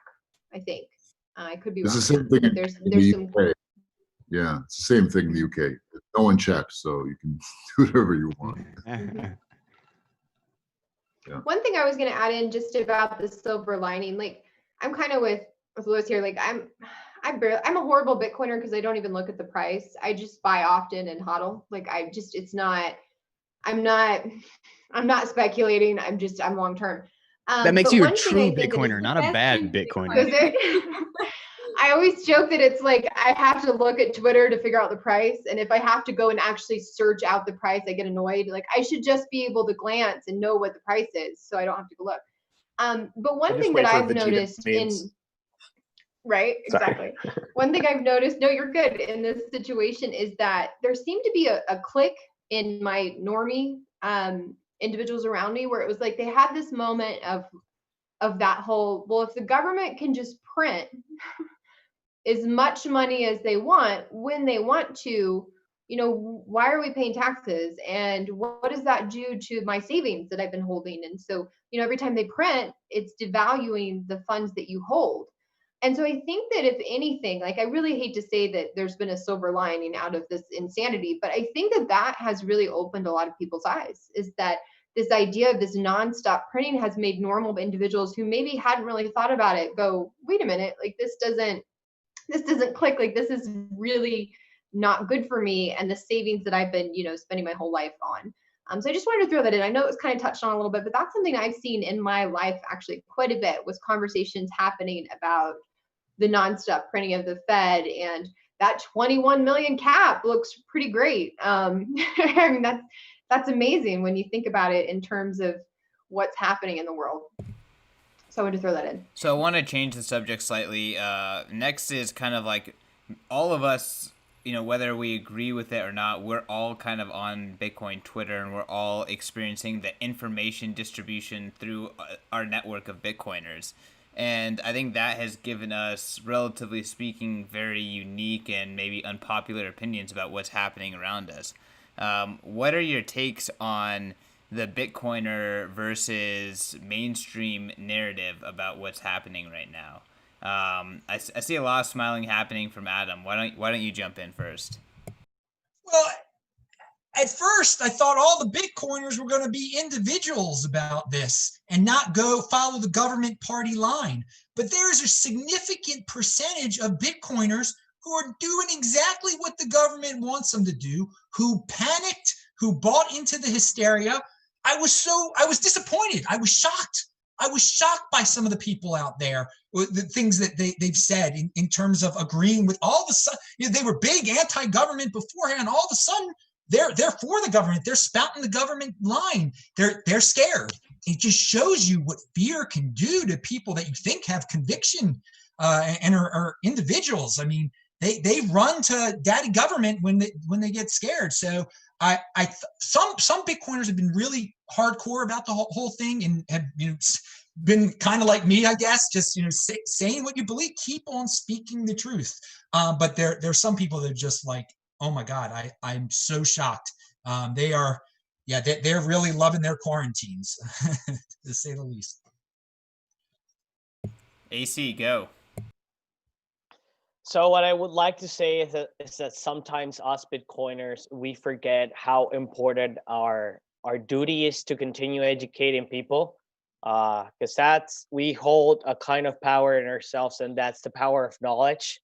Because if you know about Bitcoin, you truly understand something about it, is because you taught yourself that. There is not so much information, for example, in Spanish, to continue reducing the learning curve, that it's very expansive for people to understand about Bitcoin. I can be this very huge advocate from Venezuela, but I'm a very atypical use case from my country. But I'm very positive with what everything that makes up the Bitcoin community inside the internet what we have achieved. Because, for example, the other day I was talking to, when I was hosted by Brady on Citizen Bitcoin, at the end, and that was not recorded, he told me, you should definitely talk to Ray Youssef if you have not talked to him. And that was just part of when I was starting going live. And now I'm here after Citizen Bitcoin, after Stefan Livera, after Max Geiger, after the Kivan podcast, seeing Ray Youssef, having some drinks with part of the community. So I think it's beautiful. I think we've achieved a thing that has made a part of the internet interesting again. YouTube was interesting when it was first launched. Now it's just terrible, man. Okay, it's terrible. Those ads and all of that. So I think, again, hope, and it's art. Bitcoin is art inside the internet. Ray, do you want to jump on that since you got the shout out? The Bitcoiner, you're unmuted, but the Bitcoiner narrative versus the mainstream narrative about COVID. Yeah, I appreciate the shout out, brother. Being a CEO right now, I have to be kind of a good boy. There's a lot of stuff in my mind that I would like to let out. Believe me, I fell down the rabbit hole about 7 years ago. And I kept falling level after level after level after level until I was just in freaking bizarro world. So if I were to reveal what's in my head, I think everyone would run, maybe even some of you guys. I don't know. So I'm just going to be quiet and be a good boy about this, but I'll just put it out there that the best thing that I learned from falling down all those levels of the rabbit hole, I can sum it up in one simple rule. And it's the 180-degree rule. Just watch CNN. Everything they say is true. Just apply the 180-degree rule, and it's always a 180. That's all I gotta say. All right, Ria, you want to chime in? Who wants to go next? Brandon. Let me just add something to the conversation here. I think that AC brings up a good point that one of the things that's formed around Bitcoin is a true meritocracy of ideas. That people don't get megaphones in this space because of some sort of cachet they already had. You really have to earn the mouthpiece that you have, and by doing that, we've in some ways really elevated the conversation around all sorts of topics outside of Bitcoin and of course Bitcoin itself. I will also say, an interesting progression specifically in the lens of coronavirus has been, Bitcoiners are some of the first people to like sound the alarm around coronavirus. And so, when it was not being talked about, when it was being ignored and downplayed, you heard Balaji and others, really say, watch out, this thing is a big deal. And I think once the data has kind of become clearer, you've seen Bitcoiners kind of take the opposite approach, almost as the mainstream media turned their attention to the virus. You kind of saw Bitcoiners all of a sudden say, well, it's not that big of a deal, right? And what I would caution or bring up or question would be, how much of the it's not that big of a deal came from true clear data that's come out that's been against it, versus kind of the whiplash of seeing the media then jump on it so heavily, and just knowing like intrinsically that that's something that's generally wrong, and like now we're going to challenge what they're saying. So I don't know if that's true, but I would just throw that out as something to chew on when we're kind of digesting this topic. I want to hear from Ria next. Bitcoin versus mainstream, I think it's converging more and more, because like monetary and fiscal actions now are so explicit that you can't ignore it anymore. And like more and more mainstream media, reporters, journalists, analysts, whatever, are talking about and including gold and Bitcoin in their analysis of what's going on in the world. Like the newsletters that I read on like traditional markets more and more regularly have commentary on Bitcoin and gold and so on. So I think it's converging. I think it's impossible to ignore the implications of what's happening in the world in response to COVID. Who wants to jump in next? And Ria, Guy was keeping track, and that was 2 B words. Could I jump in next? Yeah, go Phil. All right. So I think first of all, let's define Bitcoiner. So my definition of Bitcoiner is anybody who has any amount of Bitcoin. So Vitalik Buterin, massive Bitcoiner. The EOS guys, huge Bitcoiners. Pretty much everybody who has their own cryptocurrency, massive Bitcoiner. So the reason I define us like that is because it truly is the money of enemies, right? It doesn't give any sort of individual an advantage over anyone else. And as a result, there's a ton of different opinions and perspectives. So I think some of them follow along the same lines as mainstream media. Others are very extreme in the way that they're kind of handling the information. So I think it's just good to kind of broadly define Bitcoiner as just anyone that has Bitcoin. It also drives people crazy too. Like if you say, hey Big V, you're a Bitcoiner. That's my favorite troll of the altcoiners, but yeah. They're all Bitcoiners. So who wants to chime in on this? We have a few people who haven't spoken yet. I wanted to say one thing just about the difference between something that Ria said that I thought was really interesting was is that kind of the cracks in the financial system are spreading everywhere. Like they're crossing against all the communities, like all the split narratives that we have all over the place, and everybody's freaking out and trying to figure out what the hell's going on in the world.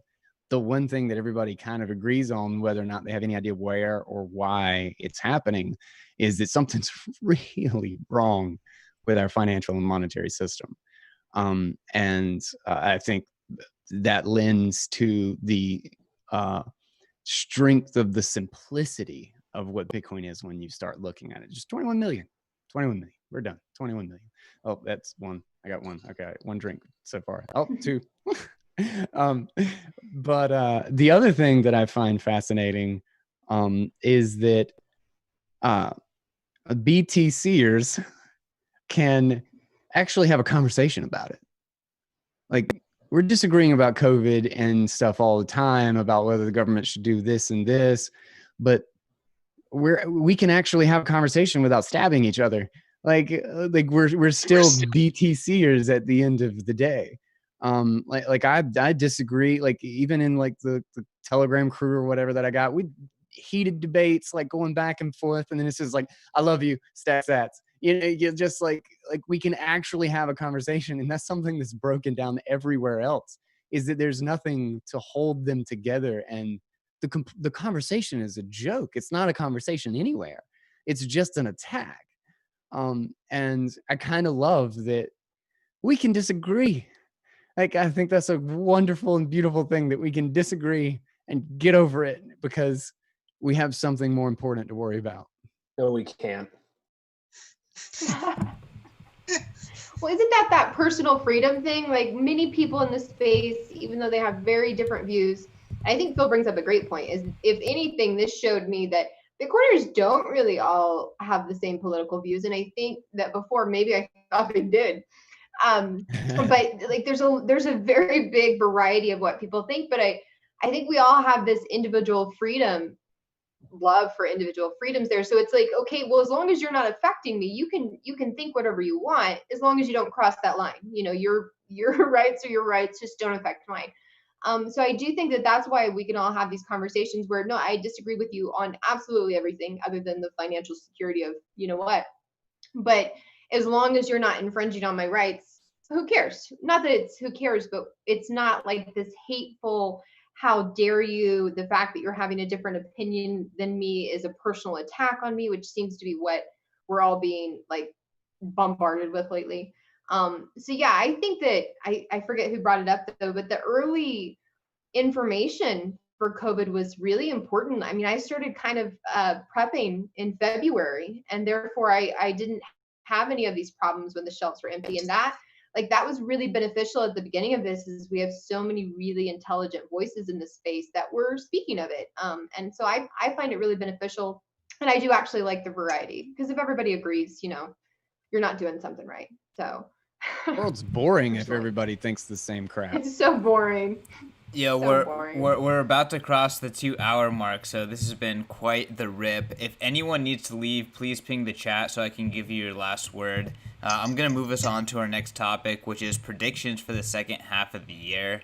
I saw Ray yawning, so I don't know if he's peacing out. I know he's over on the other side of the world. Ray, do you want to jump in on second half predictions?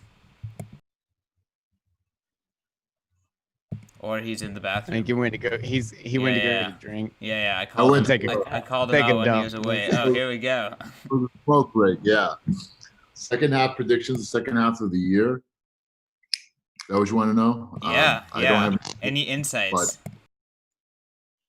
Peer-to-peer is going to keep growing, and I'll put out a big one here. I think within 2 years, peer-to-peer volume, in fact, I know within 2 years, peer-to-peer volume will flip in centralized exchange volume. You heard it here first. Call me crazy. They called me crazy 4 years ago when I started talking about Africa and Bitcoin. They were like, these Africans make $2 a day.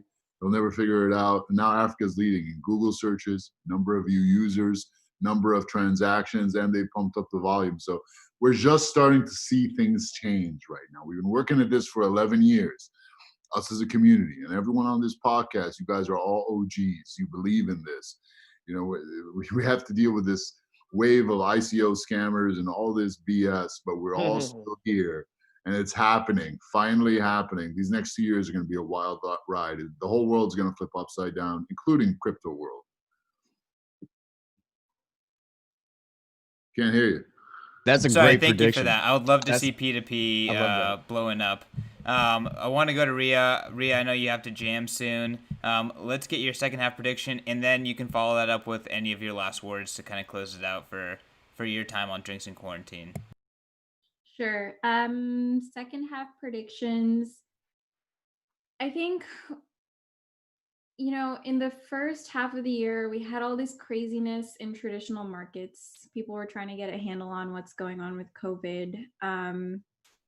But simultaneously, they realize that they need to start thinking about Bitcoin. So I think we're going to see the allocations to Bitcoin over the next 6 to 12 months increase significantly based on some of the conversations that we've been having.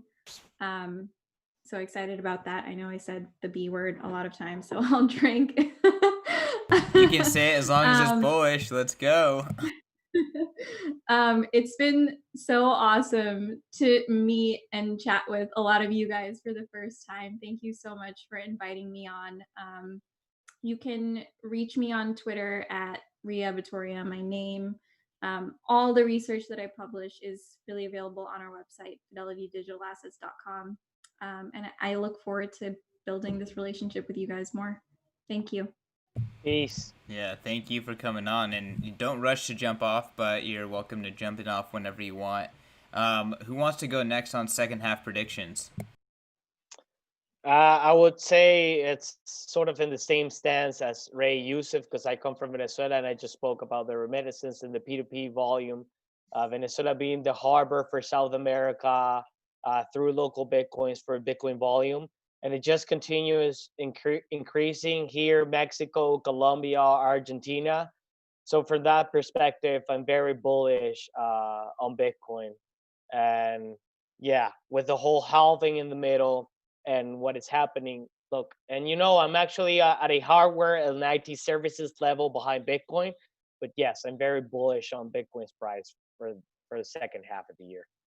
And then I'll have to jump out, guys. Thank you very much for having me, for hosting me here, for sharing. I think sharing is important. It's a new philosophy of life, and it's a new generational philosophy, right, Brand BTC? So look, you guys, love you all. Follow me on Twitter, El Sultan Bitcoin. Peace. That is Sultan. Adios. All right, David, you got some second half predictions for us? Yeah, yep. So the biggest thing we're seeing is just how much the DeFi, it's such a buzzword right now, but it really is just growing so fast, and just the lending space, margin derivatives, right? Everything that's fueled from all this, short selling behavior that, the exchanges are really fueling right now. So I think we're going to continue to see that like crazy accelerate. We just see so many people every day coming in needing more tax support with their loans, margin trading, DeFi stuff. So that's the big one for us. Again, I echo the sentiment. I appreciate everyone jumping on. If anyone needs to last minute file their capital gains or reduce their taxes by filing capital losses, come check us out at cryptotrader.tax. Awesome. A lot more trading going on. Phil, you got any predictions for us, man? Well, I was just taking a look at the historical prices, and it looks like the last two bull runs happened during Q3 and Q4. So we're going to the moon. That's a prediction. Yeah, I think the first half of at least this year so far for us at Unchained has been, our best 2 quarters ever. So to echo kind of the sentiment of some of the other people who have spoken, we're seeing an increase in adoption. We're seeing a lot of new interest, from people who are trying to get into Bitcoin for the first time, want to take control of their private keys. So yeah, I think if we continue on this trajectory, and I see no reason why we wouldn't continue on this trajectory, we're going to see some craziness for the rest of the year. Cool. Who's next? Adam, you look ready. Sure, I'll go. The rest of the year, I don't like to make exact price predictions. That's clickbait stuff. I will say this: I think it'll resemble the end of 2016. A gradual build up until you get to a glorious new year. And I think 2021 will resemble 2017. I'm a big fan of the 210,000 block theory. You take any moment in time and you subtract 210,000 blocks, and the BTC is worth more than it was in terms of fiat. So usually you add 210,000 blocks to the all-time high date, and that's about October of 2021. We'll see if the theory, if it holds true, because right now you take any date in time, you subtract 210,000 blocks, and yes, BTC is worth more. We'll see if that trend continues. I believe it will continue. I want to say in terms of we talk about DeFi. DeFi is definitely the buzzword. I think probably in Silicon Valley, I know a lot of people from there that are talking. I'm not there, but people from there seem to be talking about it a lot. There's a lot of guys on crypto Twitter who try to downplay it and say it's nothing, but it's the DeFi thing is going to be bigger than the ICO thing, and this will probably be next year, though. I think we'll see a DeFi pumpage that'll be very much like the ICO pumpage of 2017. Also, for this year, in terms of current events, we still have the elections, and that are going to happen in November. And we've had two really big events here. We've had the virus, and then we've had the riots. And so people have asked, can there be a third thing? And unfortunately, I believe, yeah, there could be a third thing, and it might involve the elections, and who knows? But I would just tell everyone it could be that. I would just say for the second half, just brace yourself for something just as buzzworthy or media hyped as the other two things. They will try to create some hysteria out of a third. There's a chance there'll be a third something that they will create even a bigger hysteria out of. So just there you go. Second half. Take care. Who hasn't given predictions? Lewis, Guy, and Bran? Is that Justine? Have you given a prediction? No? Okay, we got a few. All right, let's my price prediction? No, just it can be any prediction. Justine, why don't you jump in? Then I want to go to Bran. But just any prediction for the second half of the year. Okay, I was going to make a joke about how I should not do price predictions because I don't even look at it. No, I mean, this year is just insane. Like I'm not really sure. I think that at this point, I'm just trying to survive 2020, and I really want to travel. And I'm really sad that I haven't seen all these Bitcoiners because I had all these conferences planned this year. And so I'm really just wanting us to get through this so that I can travel again. But as far as predictions, I think that as far as Bitcoin goes, with the complete collapse of the financial system that we're seeing in this giant bubble, like it's gonna do things, right? My method is just stack often and hold it, because yeah, shit's gonna hit the fan eventually. But as far as the rest of the year, I just think it's one of these strange years that we're all trying to get through. And yeah, we haven't even gotten to the election yet, and election years are insane on its own. So I don't really have any predictions. I think don't get too blinded from all the things you see shoved in your face. Kind of, I keep trying to remind myself, and I keep trying to do it on Twitter too, of like, look at your community, get involved in your community, look at your Bitcoiners, and try to focus on what's actually happening and not what they're trying to scare you with. I don't really have predictions. I'm just holding on for dear life. So, and I'm just really glad to be here with you all. The other definition of hodl. All right, Bran. I love to give predictions. I love to be stick my neck out there and throw some numbers on them too. So I'll be the fool here. Let's say all-time highs by the end of the year for Bitcoin. I think that's very much within reach. I could also see breaking through 10K to like 15K by mid next month. So I'm seeing some real compression of the spring. So Bitcoin I'm super bullish on.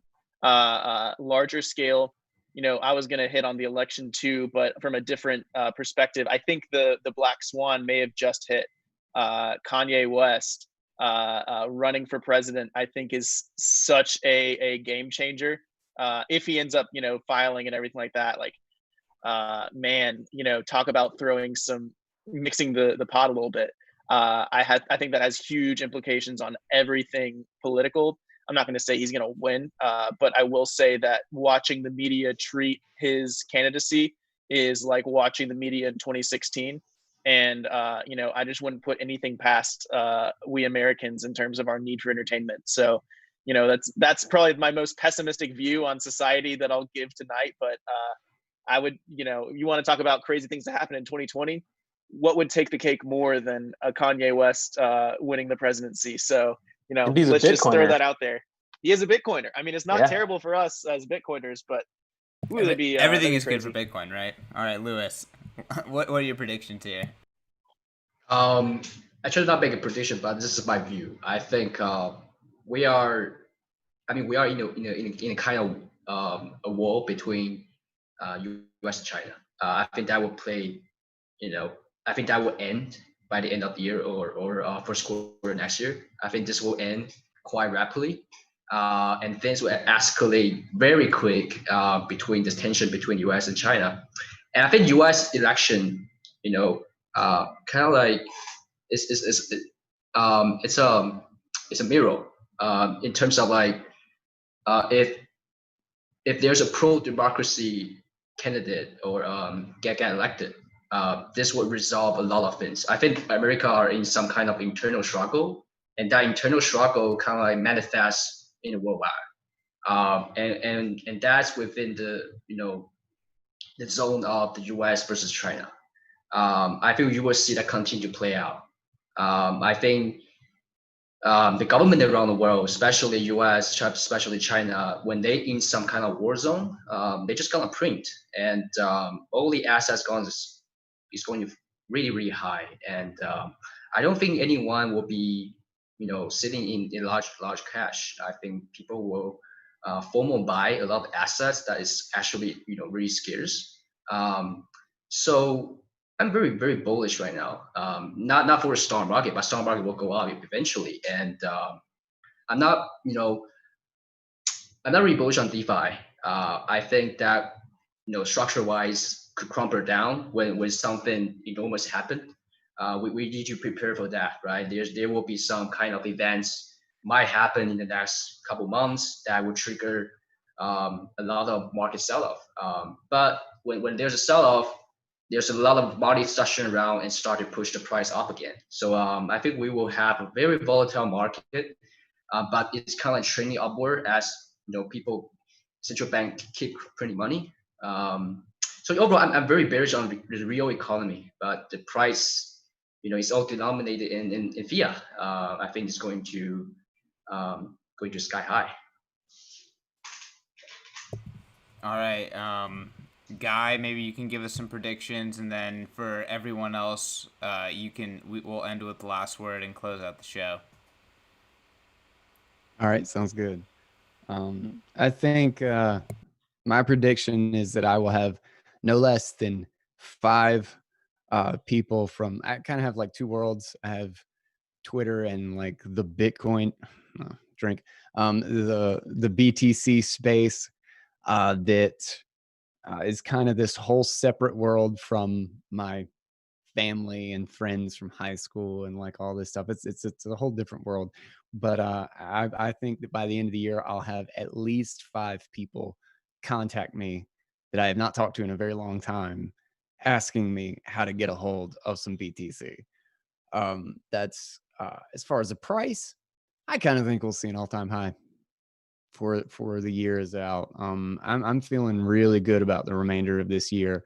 I really hope that we have a hype cycle in 2021, just because it would just be a beautiful thing that the 21st year of this century happened with a wonderful culmination of everyone finding out and getting into BTC. Since everybody brought up the election, I couldn't come up with a better example of how silly the idea is that the government is a responsible, competent institution that represents the people, as the fact that we have senile Joe Biden and arrogant asswipe Trump as our only 2 options. And I wasn't planning on voting, but I might vote for Kanye just to see what the hell happens. So that's my position on that. All right, I love these predictions. Everyone's staying quite humble. All right, well, let's move on to last word and close it out. Ray, I'm curious, what time is it? I don't even know where you are. I know Paxful's in Estonia most of the time, but wherever you are, what time is it? It looks like you're fighting to stay with us. Yeah, it's 3 a.m. I'm in London right now, but we work really long hours at Paxful. Me and my co-founder, I don't know when he sleeps, honestly. So I'm all right. Well, this is the last segment, so this is the last word. You can just really give the audience any message that you have. Thanks for jumping on at this early hour in London. Yeah, no problem. I'll just add something to what Adam said. I think he made some really good points. You know, the guys that work in these think tanks, you know, they're paid all day to come up with diabolical plans, right? And they integrate business into it as well. So all the people down the pyramid can make money, right? But let's remember, there's how many letters are there in the English alphabet? 26. They're on the letter like G right now. G was COVID, F is Black Lives Matter. What's next? There's a lot more letters in the alphabet. So Bitcoiners know to expect more shenanigans, right? But no matter what happens, no matter what they do, as long as we keep our heads on straight, we can do very well. And remember, our mission at the end of the day is to make the people that need it most wealthy and eventually to make everyone wealthy, right? That's happens by free trade, by free markets, by good business. This is essentially what we want to promote. That's why we're here. So the future is bright, even though it looks a little bit bleak right now. I'm still waiting for the gyms to open up, but we have a great community here, guys.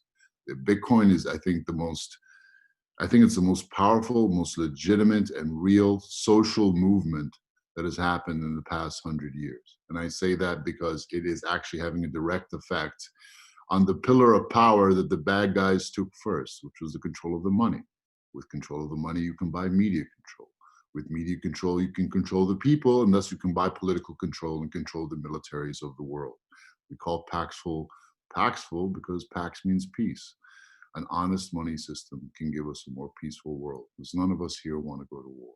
We're good people, we want to have good experiences, have children, you know, do well in life. That's it, and we can have it. Just keep going down this road, guys. The future is very, very bright, and I am very bullish as well. Amen to that. You can always count on Ray to bring some enlightenment into the conversation. All right, let's jump to last word from Adam Meister. All right, guys. You can find me at TechBalt on Twitter, TechBalt. Find me YouTube, Bitcoin Meister. Just type in disruptmeister.com. You'll find me. My final words are just keep on being a unique beast, people. Don't be afraid to speak the truth, because it's in totalitarian societies, everyone ends up lying because everyone's scared to speak the truth. The media is lying, so everybody else lies, and everyone's living a big lie. And don't let it become that. You're doing your part by just speaking the truth, putting yourself out there. Keep on doing it, people. We are living in a golden age. There is so much opportunity in this decade. I am so bullish for this decade. Don't get down because the media is in hysterics. It's so great to live during this period where people are so comfortable that they can worry about a statue that they never even seen before and think it's ruining them or something like that. We are just there, but make the most of it. Be in motion. Take advantage of this golden age that we're living in, and never get down. Never get down. Never give up. And that's my last words. Pound that like button. Boom. Pound that like button. Pound that subscribe button, y'all. All right, Phil. Hold your damn private keys. We've been doing this for like 11 and a half years. You got your shit on Coinbase. Why? Why is there shit on Coinbase? Take control of your private keys. Be free. Take control of your freedom by holding private keys. You want some help? We can help you at Unchained Cap. We can do some multi-sig together. It'll be great.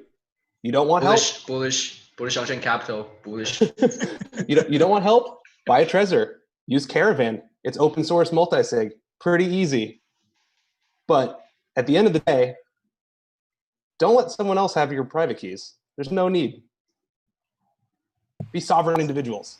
ABC, never stop selling. Always be selling. That's what I meant. Lewis. All right. Last word, sir. Last word. I don't know. I think it's a great journey going down the rabbit hole. I mean, I've been, I've been entrepreneur myself all the way since high school. Stumbled upon Bitcoin, just an incredible journey. Fortunate enough to experience a lot of different stuff in life so early. I feel like Bitcoin gave me the strength. I can allow to do something I want, right? and you are allowed to do something you want if you have that strength in you. And Bitcoin really give you the stuff, because it gives you like kind of a stable voluntary that you can rely on, and not worried about the money printing and stuff. They're just so incredible, amazing, and it kind of affects your psyche when you do things. I'm incredibly fortunate, and I mean, this is a vast, era, right? This is a thing that solve the Byzantine general problem that haven't been solved ever. And I'm incredibly bullish. I think I will be here like by end of my life, right? And that's it. I mean, I want to see what's this going on like 50 years, not just 10 years, like 50 years down the road. Like, what will the world become because of this? Are we already in this 10 years, right? It's incredible. Just excited to see when I get old, seeing my kids have my Bitcoin, that's an amazing thing.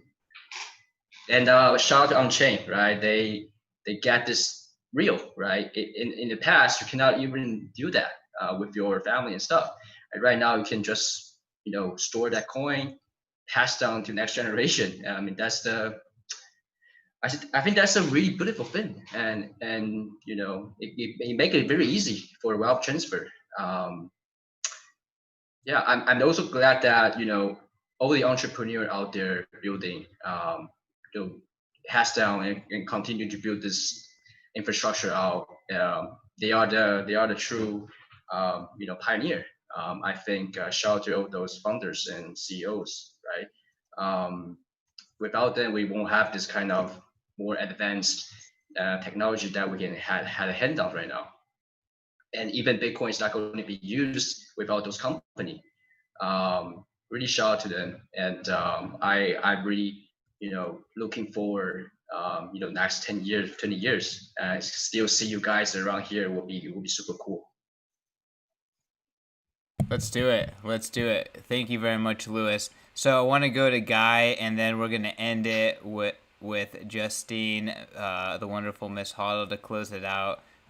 So Guy, what's your last word? You're muted.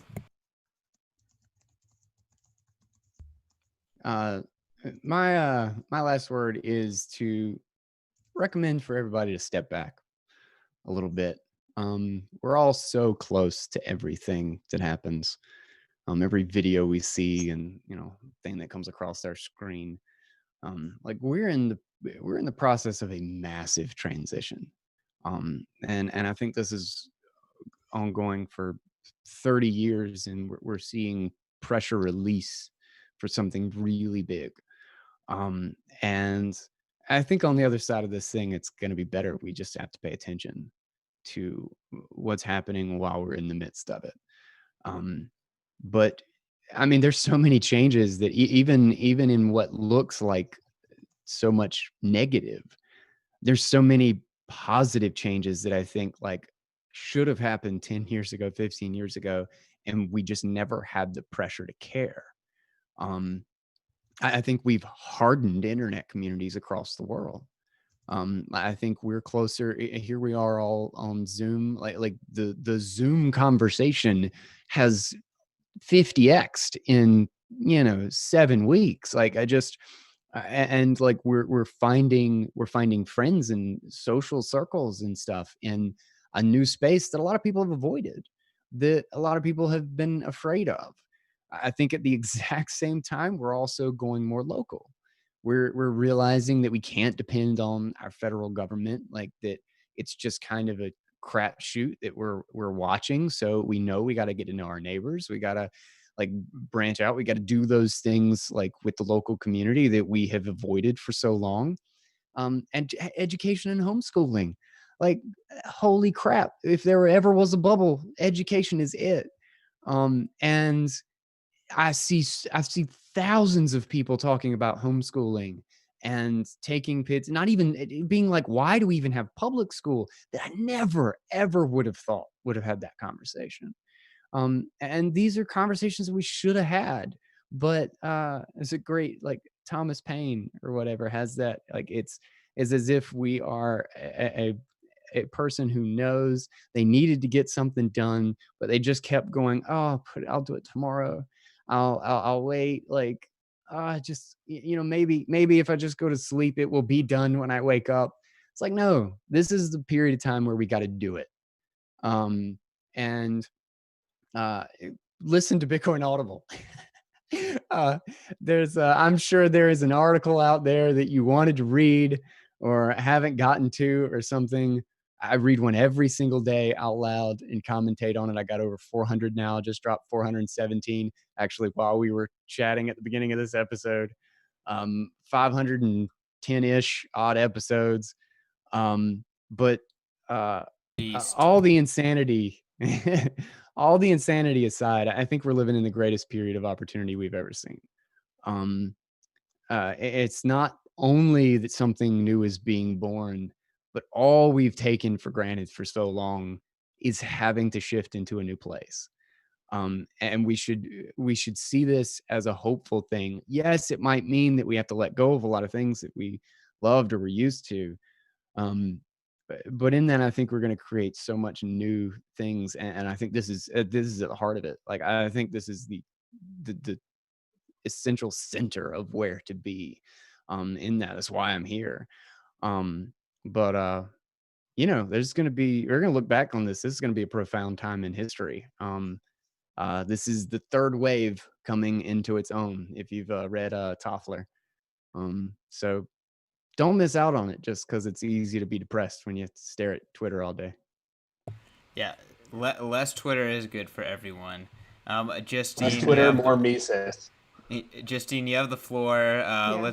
Why don't you close out the show? This was a great conversation, y'all. So thank you to everyone who's still here and for everyone who was on earlier. Yeah, thank you very much for having me. I kind of agree with all of you guys here. I think this could be a really amazing restart for a lot of individuals. We're questioning so many things. There's so many people. The homeschooling thing hits really close to home for me. I think there's so much power in self-sovereignty and there's so much freedom there. And I think that people just have no idea. And I think that there's an opportunity here to really restart our society in a way that is much more healthier long-term. And self-sovereignty goes into that. Bitcoin, of course, goes into that. I'll drink in a minute. But the financial sovereignty, like the financial freedom, which is the foundation of so many things, goes into that. And I think that what we're seeing right now is a lot of people start to question it. And I think that's amazing. I think that's super powerful. So I guess my closing notes would be, I kind of went through a totally different route. I was self-sovereign. I was trying to get the middleman out of as much as humanly possible. And then Bitcoin came later. So I'm a total normie when it comes to Bitcoin. And so I'm trying to learn as I go. And I guess I'm trying to show myself here too. So I'm trying to find my place, like where I can be beneficial other than just shit posting, because we all know how super beneficial that is. So I'm trying to sort of learn as I go and help others. Teaching self-sovereignty has been something I've done in the past. So I'm trying to sort of navigate into helping individuals who maybe find it really intimidating, that financial freedom, to not be intimidated, because I think there's just so much power, man. I mean, when you teach someone how to do something themselves and remove a middleman, it just sets them up for so much success going forward. So that's something that I'm trying to experiment with a little bit. So if that happens, I'll make sure I shill it somewhere. But I just think that this can be a really good restart. And I think that the money is the central force of society, and sort of restarting that can be huge. And I think we're seeing that. So I'm excited to see that. As far as everything else, this year's been rough. Hold your loved ones, focus on the good. Use the opportunity to better yourself. That's what I'm trying to do. So yeah, thanks for having me here. This has been super fun. Cheers. All right, guys. Thanks a lot. This was a lot of fun. I'm going to close it out.